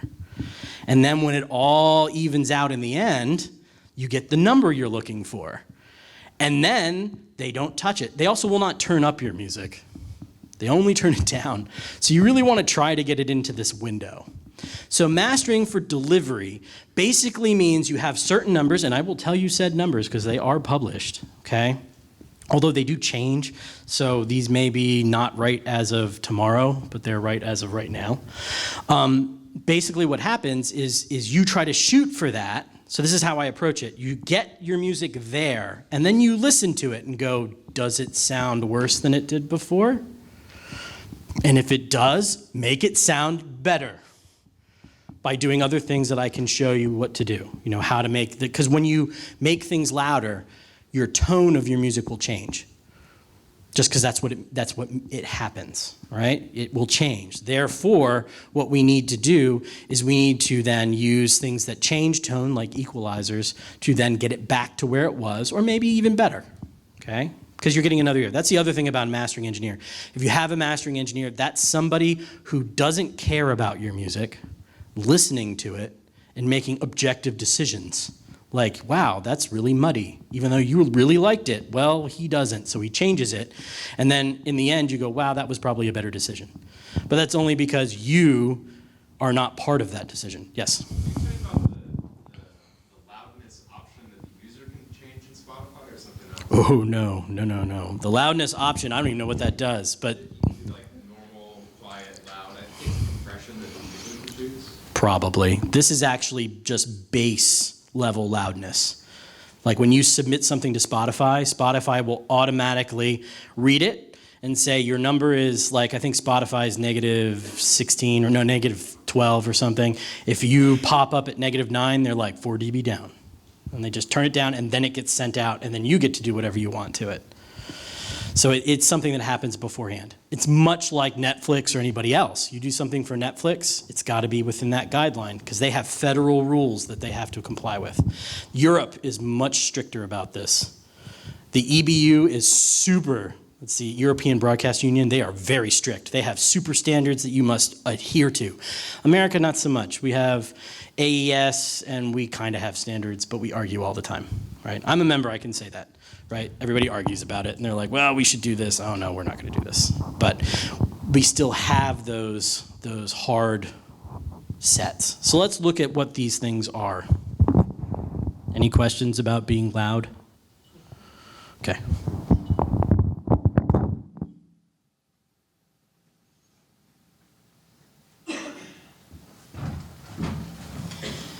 And by the way, this also does mean that you end up with different masters for different things. So like my artists on my label will end up with a CD master, and they'll end up with a streaming master and a YouTube master, because YouTube's a little different. And so you end up with a bunch of different masters, which makes it really tough when you're going through things like DistroKid, because they don't want that. They don't want different ones. They want one they can send to everybody. So then we have to try to kind of get it to be sort of, some kind of normal that sort of sits in the middle of what is okay. And that's where the art of being a mastering engineer comes in, okay? So, CD's loudness. As loud as you want. You do whatever you want with a CD. It's unfortunate that no one buys them anymore, so I still like them. TV and movies. -23 LUFS. It's pretty quiet. But if you do something for TV and movies, this is what it's got to be. Why is it this quiet? It's this quiet because in things like theaters and TV and all that stuff, they want the explosions to be loud and everything else to be softer because they really want the explosions to be loud. So the explosions go boom, and they're really loud, and then everything else is softer, right? We're going to do like that whole, let's be really philosophical about this. Without soft, there is no loud, right? There you go. Without soft, there is no loud.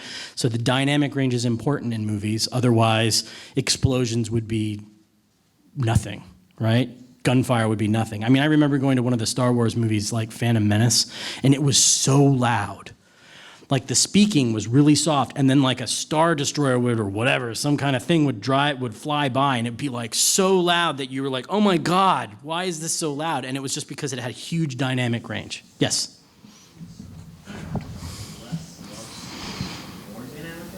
Yes, the question was less LUFS is more dynamic range.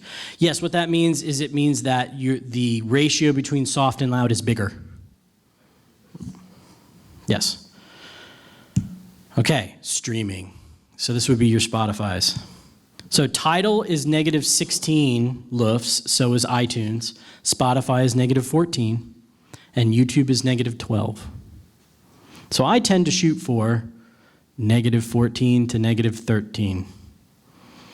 Yes, that does mean Apple Music turns my music down by a decibel sometimes.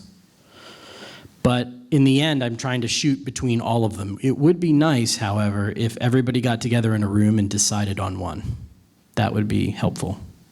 And if you guys see this on YouTube, Apple, why don't you do that? Video games. We all love video games. Unfortunately, there are 3 different kinds. So consoles, because they're connected to televisions, are negative 23. Now, don't you dare ask me, well, what do we do about the Switch? Because I'm not going to ask. I'm not going to tell you because I don't know. All right? But because it's a handheld, but it's also a console, I don't know, you know, whatever. I would probably shoot for negative 23. So negative 23 is, again, just like a television. That's your console music. That would be why Guitar Hero was better on for Death Magnetic than the CD. Yes? PC games? He asked about PC games. They would be considered consoles. Then you have a negative 18 for handhelds, so that would be your DS's and your whatever else is a handheld. What, PS Vita? Does anybody play that? Yeah, okay. And then mobile games, so like your iPhone games, your Samsung games, your Google Play games, those are negative 16 because they're much more like Spotify, etc. Notice how as things get smaller, our dynamic range shrinks, okay? And that's because you're dealing with smaller speakers, supposedly. Yes? I get the sense when you're calculating levels, you look at broad sampling of time. That makes sense for things that are fixed. For games where you have dynamic audio, how do they account for that? Very difficultly. I honestly don't know because like that brings up the whole like VR thing and where if it's dynamically done, they're going to sample a typical playthrough and they will read it off of that. Yeah, I mean, it's great for the guy who gets paid to do the playthrough so they can measure it. By the way, doing this is incredibly time consuming. If you're measuring like a classical concert, that's 2.5 hours that you have to measure. That you can't do anything else while you're waiting for that to happen, right? So it's, there are some tricks that we can get around it, but you have to have special, like you have to use Reaper to do the tricks. Otherwise, you have to sit and wait. But yeah, you do the playthrough and that would be it. But again, it's the speaker thing. So like the smaller the speaker, the less dynamic range they expect you to be able to perceive. Therefore, you can make it louder by making, because things get louder, let me say this, because I forgot we did a compression thing and I explained it and I didn't do it here. In the world of video games, it's going to be, music is delivered digitally. It's analog out the speakers, but it's on some digital medium, right? 0 is the top. You can't get more than 0. So when something says that its LUFs are negative 16, that means the distance between the loudest and the softest is negative 16. See how small that is? Okay? If it's negative 23, it does this. See how my top doesn't change? And the space in between this average and up here is your dynamics. So they're bigger. Okay, so but the smaller the speaker you have, like the little Game Boy, right, it can't do really soft stuff. So you can actually push it higher because it's only the dynamic range is smaller. And when you do it musically speaking, black metal is like here, and then like rock and roll is here, and then classical music is like this. And that's why you have to sort of understand where your dynamic range goes. It's also why Spotify and Apple Music is really hard to deal with classical music because they want a specific LUFs that classical music doesn't really have. And so it ends up being very, like they're starting like classical music streaming services to try to mitigate some of the differences when it comes to it. All right, so I know it's like short keynote presentation, but it's more important for us to actually do some of this stuff. So let's bring up Reaper and get to mastering.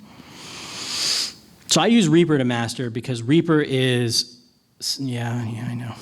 See, I paid for it, but I didn't pay for 6, so we're at 5.9964 instead of 6.1. Let's see. All right, so Reaper is a digital audio workstation. Next year we'll do a whole panel on this, but it's super flexible and $60. Very, very, very, very cheap in digital audio workstation land. I like using Reaper as opposed to Pro Tools because Pro Tools doesn't have some of the automated features that you need in order to be efficient with doing mastering, okay? Especially the loudness stuff, right? Because we're gonna try to figure out loudness. So I'm just going to create a track. In Reaper, tracks are tracks. You can put anything in them. In fact, you can put other projects in them if you want. I've actually mixed things in Reaper and then put them in mastering, and you can actually put the project in here, which is kind of neat. But let's just do it. Let's just do something simple. So I'm going to bring up, let's see. You guys all see this, right? Yeah. Let's do some video game stuff that I just got. Trevor Williams. This is Trevor Williams' stuff. Let's see, which one do we want to do? How about, what does this sound like? Done. Okay, so this is a sound bed for an action thing. This is what we've got. Notice how it's really loud out here, because I turned everything up. So you have to be careful, you know, you've got a whole, like the volume is all the way up on this. So if I turn the volume down, let's say make sure my volume's all the way up.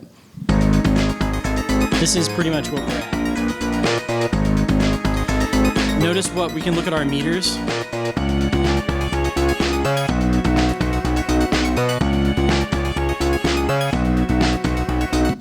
So everything is floating right around -1. Okay, this is one of those things that mastering engineers don't like a whole lot, is when you pre-limit your stuff, like when you push it as loud as you possibly can in the mixing stage, right? Then we don't have a lot to work with, and it kind of pisses us off a little bit, but it's okay, we can still work with this. So let's measure this. So the first thing that we have to do is we have to figure out what the LUFS is of this. And so in Reaper, it has this cool thing where we can go and do loudness. It's under extensions, and I click it, and all of a sudden there's this little panel here that says, hey, let's measure loudness. So I select the item, and I go, and it goes, hey, look, your loudness is -14. It peaks at -1.9, and it has a maximum momentary of -12 and a maximum short term of -13. This right here is perfect for if I were putting this on Spotify. If I wanted to put this on Spotify, which now is totally a legitimate thing to do, right? I highly recommend, by the way, as a label / publisher, that if you're making music for video games, in your contracts, try to keep the copyrights so that you can then publish that music on Spotify and make CDs of it and do all that stuff, because frankly, as composers and video game makers and of that sense, the music, that is a valid stream. I was downstairs in the marketplace, and there are tons of soundtracks down there, right? I mean, people buy that stuff. So make sure that you figure that out. Don't just give it away so you can make some money off of it. But this is really good for Spotify. Okay, the reason is because it's the integrated is -14. Remember, Spotify was -14. But the big number here is this maximum short term. I always try to get my maximum short term for streaming services to be -13, and this is close. And because that helps me then, maximum short term basically is like, hey, this is kind of what your ear hears over time. It's an average. And that loudness helps me look. The reason why I'm telling you guys this is because if you don't understand the little, the numbers to shoot for, you could be doing this forever, right? You could be hunting to find a number, and it spends forever. That's why I'm trying to say, like, if you get this number over here is okay, unless you're doing something that involves Europe. Then forget this number and make that the number, okay? Because then they'll be like, nope, it's not right. By the way, there are some AI tools by Isotope and I think it's New Gen Audio that will actually, you can put your stuff in there and you just say, I want it at this standard, and it'll put it out that way. The issue is that you'll have no control over what it sounds like. And it's using AI, so it's using a bunch of standard, a bunch of sampling of whatever standard you've decided to make the decisions. And I personally think it's better to have a human do it because you're making the decision based on the taste that you know needs, as opposed to just some general thing, okay? But there are, like, a lot of movie people, and especially TV, Netflix, that kind of stuff, they use those because they have so much turnaround that they can't spend the time they need to really find that loudness. They just go, okay, pump it through, send it out, and we're done. So this is at -14, but let's say we want this to be at console level, which is -23, right? So that's lower. So we actually have to lower the volume of this. And in this, it would be something simple. So what I'm going to do is in Pro Tools and in Reaper, there's something called clip gain, or this is called item volume. And I'm just going to drag this item volume down. All right, and so we're at -14. So let's just see what happens when we drag it down here. Now let's hear it. So it's softer. And let's hear what this did to our, now we're at -20. Our maximum short term is 20. So we could continue lowering this until we get to 20. And by the way, this would be exactly what the isotope would do, is they would just sort of hunt down until they got right where it needed to be. So that's too much.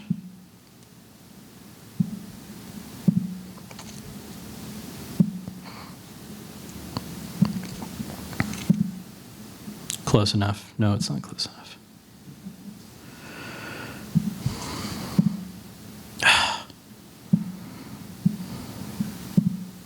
All right, it is close enough for now. And this is what it sounds like now. So it's softer, right? So what you're going to have to do is you are going to have to turn up your volume, right? Oh, I turned down the volume. But notice this has now allowed us to have much more play in volume. Okay, so once this is done, once we've created this, now you have to listen to it and say, well, is this what we want it to sound like? Now, I can't make super great decisions because I'm behind a set of speakers, but to me it feels a little bit mid-heavy, and it's not super clear. It's got a little bit of mud to it. So now I would be using plugins. So I'm going to use, cool. So I'm going to use an EQ. Okay, EQs are usually there for tone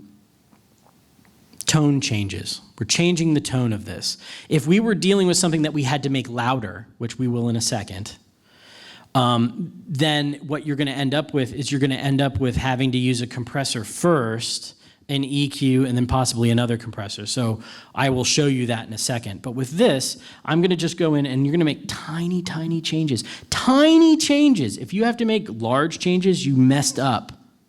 Like if this is your own music, you messed up the mix. We want tiny changes. The first thing that I'm going to do is I'm going to limit all the low range. Okay? Probably up to 50. Because frankly, how many people, well, this is going to be a bad question. How many people have a subwoofer at home? Okay. So not everybody. Most people don't. So in this sense, why bother having all of that information? Maybe you would do 45. And this is more important in recorded music because, or I should say acoustic music, because you're going to get all sorts of rumble, all sorts of other stuff. But I know your EDM stuff, you want stuff down there, but honestly speaking, most people won't be able to hear it. And what it does is it makes things muddy. So let's hear whether this is muddy or not. Okay, now all I did was this is called high passing it. All I did was get rid of low information.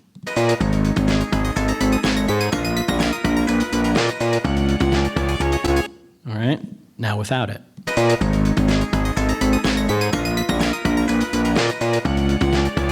So what you end up with, it's subtle, but what you end up, at least from back here, is I'm getting a little less rumble.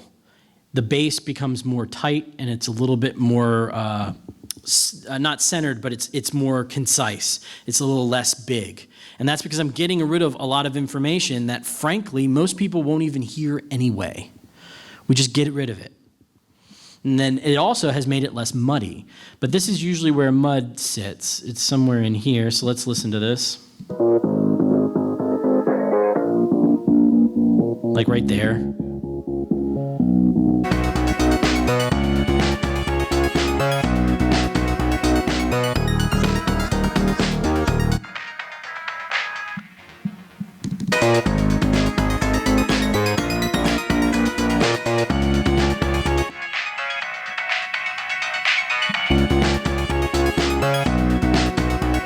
Okay, so we got a little bit of the mud out. Notice how we're starting to clear it up. Is it sounding worse or better? Or can you even tell? Answers? Somebody shout something. A little clearer, right? And that's what we're shooting for. Mastering is all about the little things. It's not about the crazy doing stuff, you know, and making things dramatic, okay? It's about little things. Yes, back there. Do you usually prefer a large or tight cue for doing the EQ changes on the master? Okay, so he asked whether I use large Q or a small Q, which means a Q, by the way, stands for quality. That's what it stands for. And the higher the quality, the filter, it's not a filter, but that particular band is, the narrower it will be. Okay, so if there was something that really annoyed me, I would use a small Q. But in general, when I'm making vast changes, I use a small Q, meaning less quality, so that it affects more. And what that does is it makes it less apparent that I did anything. It just makes it better, right? What you want to do is when you're absolutely done with this, you want someone to go, wow, that sounds good. And then you hit bypass on your plugins and then have everybody go, oh my God, that's what it sounded like before? So that's what I would do. So with this here, I might make the Q, come back. Here's our Q or quality. See how as I make the quality lower, it gets a little bit thing. But notice I'm also only shaving off half a decibel. Maybe we'll do a little bit more than that. And this one up here, I just want a little bit more excitement out of this because it seems like this is an action scene, right? And I'd like some more excitement. So excitement to me means aggression. And aggression is usually high frequency based. And so that's what I'm using here. Let's hear what it sounded like before.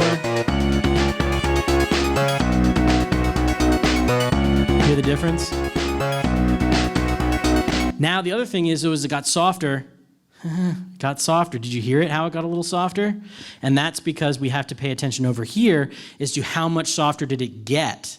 I'm guessing because I heard it, that it's probably about 3 decibels softer because I did a lot of cutting. Right? We eliminated everything down here and this. Actually, you can actually see the frequency plot. See, we're taking out this. So what I'm going to do is I'm actually going to come up to my output and I'm going to give it a bump. Let's see what, maybe it's a dB and a half, 2B. Let's see. So this is bypassed.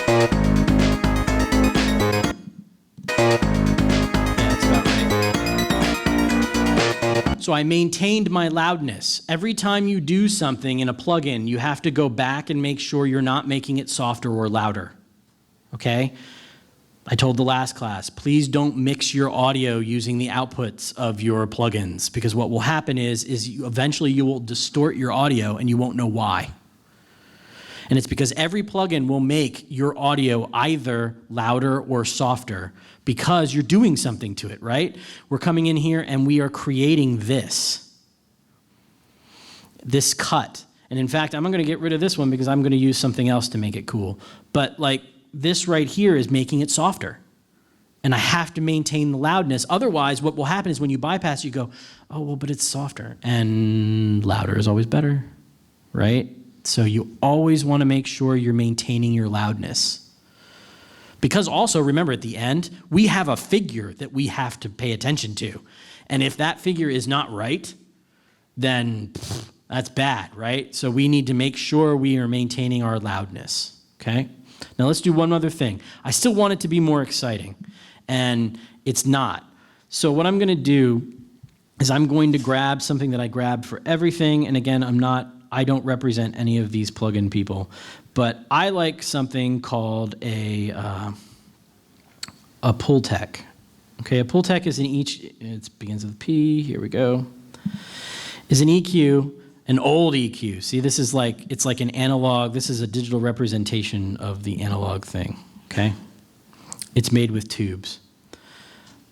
I literally only use it because I can not even have it in. Okay.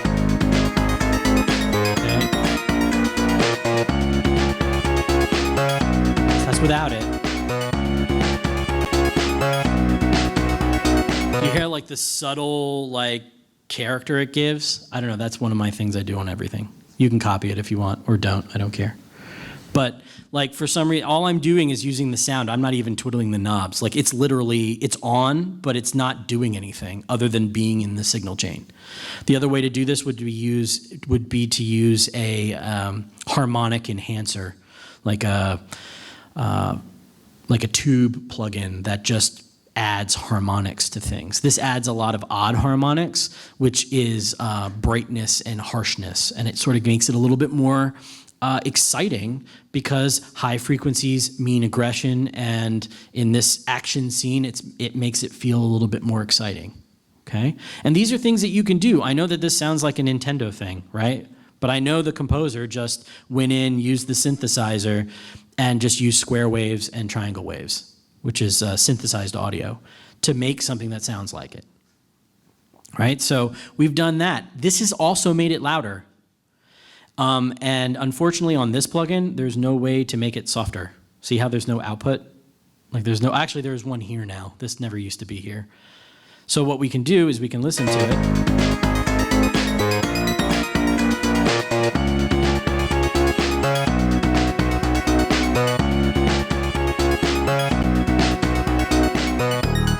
That's about it. And I really want it to be louder. I wanted to not touch it, because I liked the way it sounded. But in my logical brain, I told myself, I know louder is better, turn it down so it matches. Is there anything else to this that you feel like it needs tonally?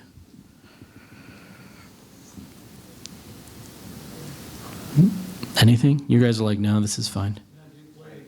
Okay, we'll play it again. Here it is. Do you want to, let's hear it unaffected for a minute.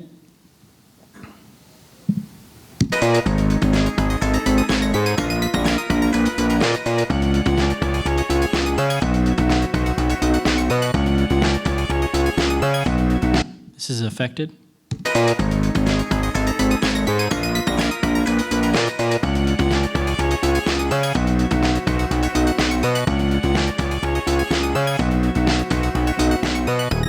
What do you think? Yeah. I kind of want to bring out more of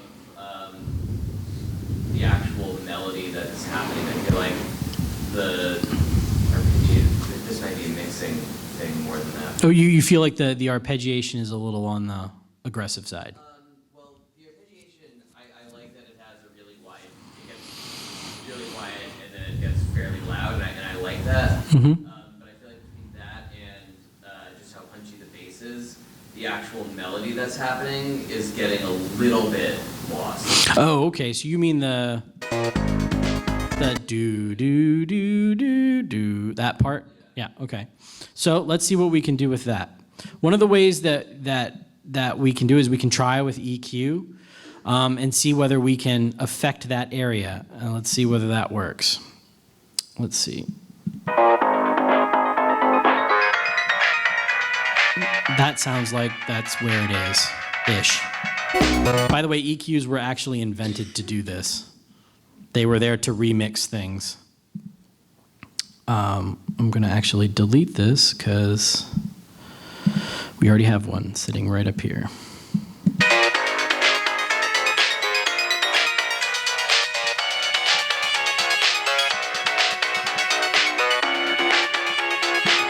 And in this sense, I'm going to make the cue tighter.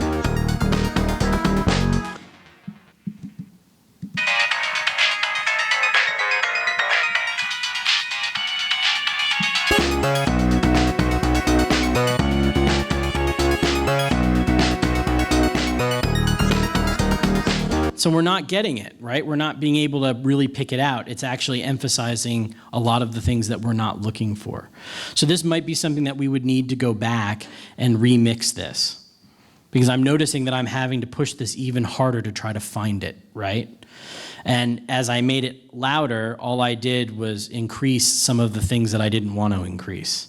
So that's something that, unfortunately, we might not be able to touch in this one. I don't try to hunt and peck for things. If I can't find it right away, then it may need to be remixed. Okay?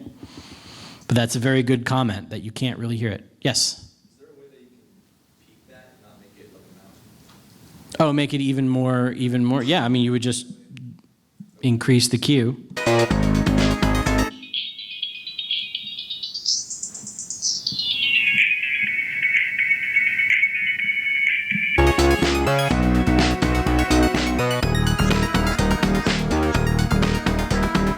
The other thing that we could try, actually, is we can put in a multi-band compressor. Is there a difference between dynamic EQ and multiband compression? Yes. Okay. Do you want to know what the difference is?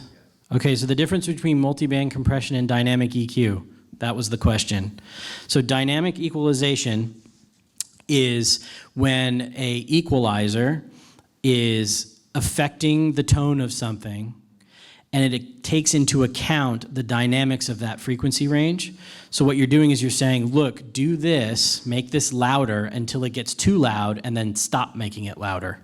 Or make this softer until it gets too soft, or whatever. Dynamic multiband compression says, please compress this audio signal in this frequency range. So it has it's a subtle difference, but it is a significant difference. Let's just do this real quick and see what happens. All right, so this is a multi-band compressor. Here's my band. See how it automatically says, hey, don't you want to do this? Let's hear what this sounds like.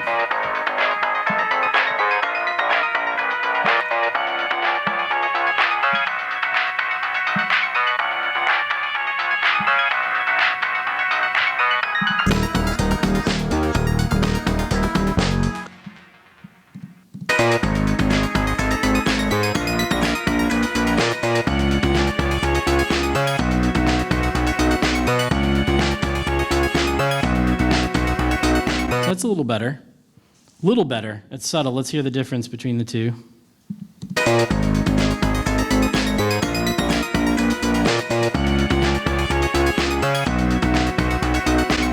So it's made it a little bit better. And what I did was I said, look, we're going to make this part louder until it gets too loud, and we're going to make sure. So that what that does is it keeps the arpeggiation from taking over too much. Where if you just use the EQ, it's static, and there's nothing else you can do about it.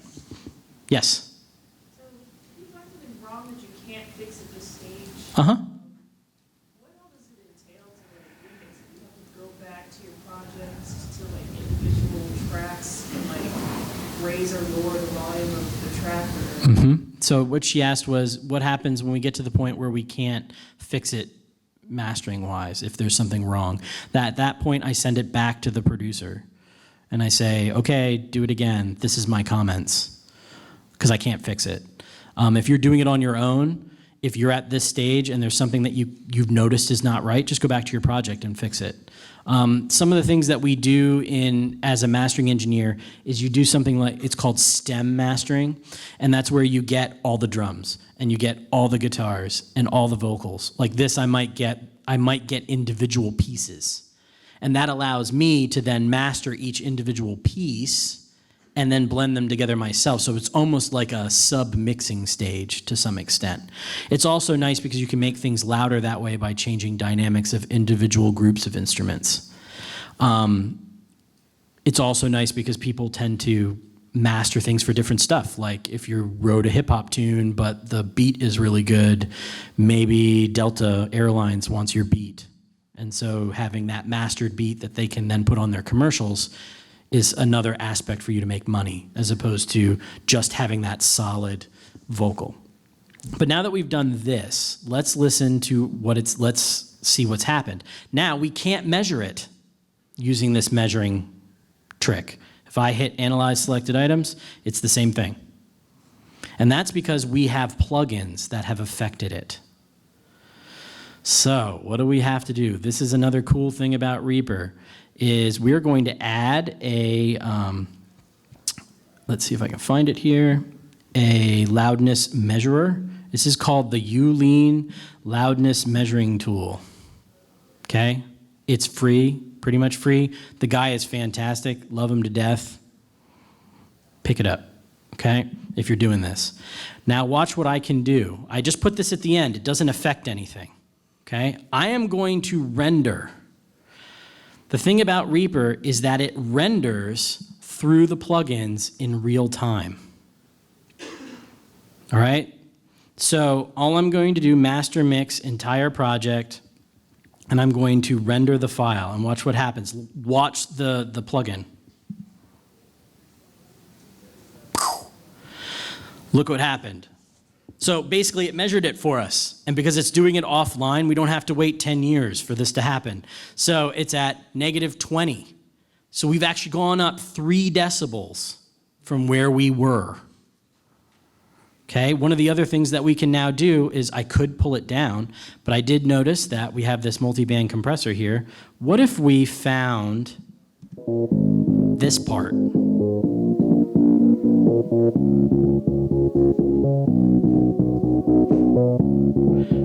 All right, and now we are actually going to compress that.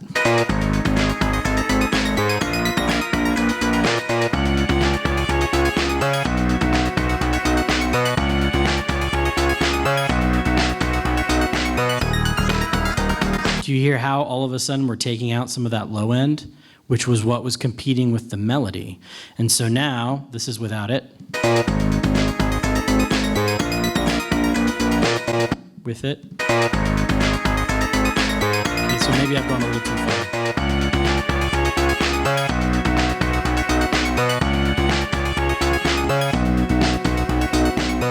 So maybe it's a little bit too much, because I do kind of like the rumble, so we won't go so far.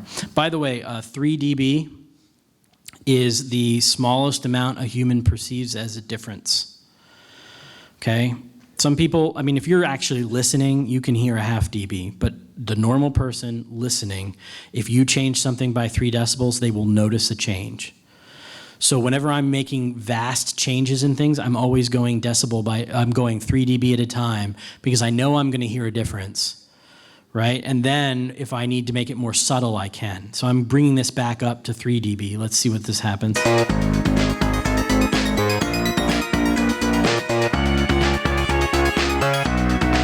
That's not bad.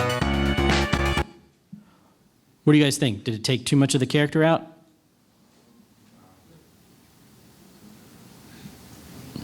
Don't know, don't care? Yeah? Is it almost like changing the attack of the instrument if you're covering its whole range? Does that make sense? It's changing the tone of the instrument, yes, and which it would include some of that attack to it, yeah. Now we could change that a little bit by coming in and, coming in and changing our attack and our release.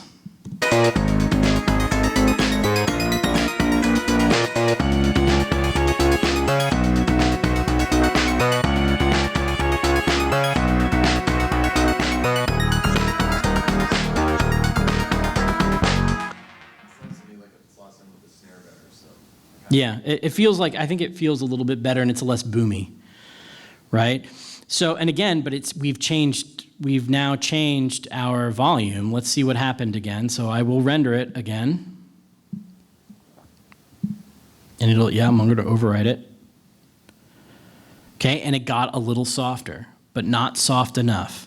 So at this point now, I'm going to have, it's kind of almost a hunt and peck thing. I'm going to come in here, and I'm just going to, instead of lowering the clip volume, because I have my plugins set at a particular level, I'm just going to come in here and lower this.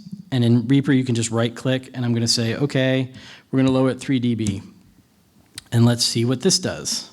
Now, what you will notice is at some point, this may not, like 3 decibels here doesn't necessarily correspond with what you're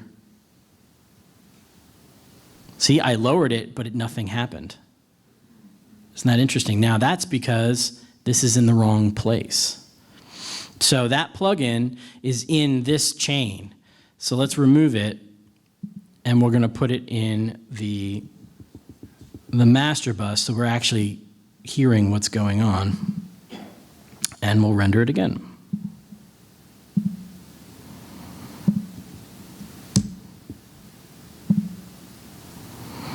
All right, we're at -23, and again, this has to be right, so now we play our game. Let's do it at -2.5 and render it again.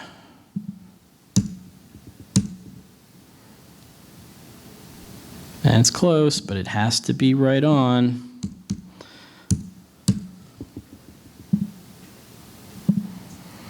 Now for Spotify, I wouldn't do this, but for a video game, there we go. That's what I do, because it'll get rejected if I don't. So I've got to do it this way. Okay? And so now we've achieved. This is the tune. Now, notice how it's not super loud, right? But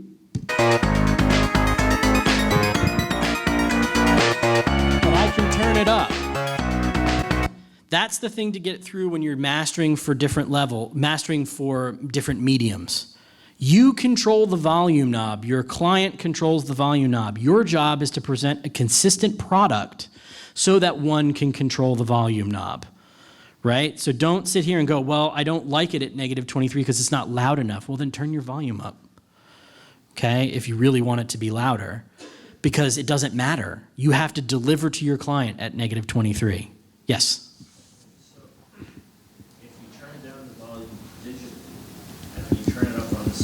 Mm-hmm. Does that actually affect the tone, or is it like basically? No. So he asked if you turn it down digitally in the DAW, but then you're listening at a louder level. Yes, it will affect the tone. Is that like a real effect, or is it just like? It is an effect that you are hearing. He asked if it's a real effect. If it's a real effect in the sense that you're hearing it, but your music hasn't changed. So this is a thing that is an issue. All right, the issue is the level in which you monitor affects the way you actually affect your music. So I tend to monitor at a very soft level. Okay, if you really want to know a number, 65 dB. I actually measure it at my speakers, and I listen to everything at that level. Okay, and now I'm very used to how my speakers and my headphones act at that level, and then I can make decisions. But I also have a volume knob that's stepped, so if I want to listen to it louder, I can turn it to where it needs to be louder and back. Most mastering studios will literally have two levels. They'll have client level and they'll have mastering level, and they'll have a button that goes back and forth. So when the client comes in, they hit the client level and it's loud, right, at like 85 decibels. And then they go back to what they're doing, they go back to 65. Right. So yes, it will affect you, but it doesn't affect the music unless you change it. Yes, question? So for speaker levels and such, for like mastering versus like mixing, I've heard that it's suggested to mix like at 80 SPL or something like that, right? Mm-hmm. But then mastering is a little different sometimes. So you chose 65, is that just a personal preference? Some sort, or is it like you can get all the details you need at 65? So the way we perceive low frequencies is, or I should say balance really. The softer your levels are, the more balanced the more translatable your music will be. The louder it is, you tend to get overwhelmed with bass and high frequencies, and so you end up cutting them out. And then when they're softer, you miss them, if that makes sense. So I always do it softer, and I've always been taught that, and it's always worked out that well. 85 dB, by the way, is like THX, Dolby Atmos. If you're sitting in a theater, this is how loud it's going to be. So you do need to know what that means. And so what we tend to do is you calibrate your levels. So you put pink noise, which is equal energy per octave, in, I think, or maybe it's equal energy per frequency. Yeah, whatever. It's a pink noise generator. I always mix it up. It's the darker sounding one. You put it through your speakers, and then you can't go to Radio Shack and buy one. That's where I bought it. But you can get a decibel meter, and you put it at the mix position, and you put the left speaker on, only the left speaker, and you turn the volume up of the left speaker using its analog trim on the back or on your amp until it reaches 82 decibels. And then you do this one until it reaches 82 decibels. And then because of the law of inverse square law, the power, as they combine, you get 85 at the mix spot. And that you set at whatever your zero is, right? So like if you're doing a lot of rock recording, that's at -12. If you're doing classical recording, it's at -23. So if we were doing TV recording, -23 would be giving us 85 decibels out of our speakers. Which means if we hit 0, right, that is 115 dB. Really loud, right? So that's where I would put it. And then I would actually monitor softer. Like I use the dim function and I just drop it by 20 decibels and I listen to it. All right, so I've been told I have to wrap it up because it is 1:31. I have cards up here. You can contact me, come up and talk while I'm packing up. I'd love to hear any more questions or thoughts. I really appreciate it. Thank you so much.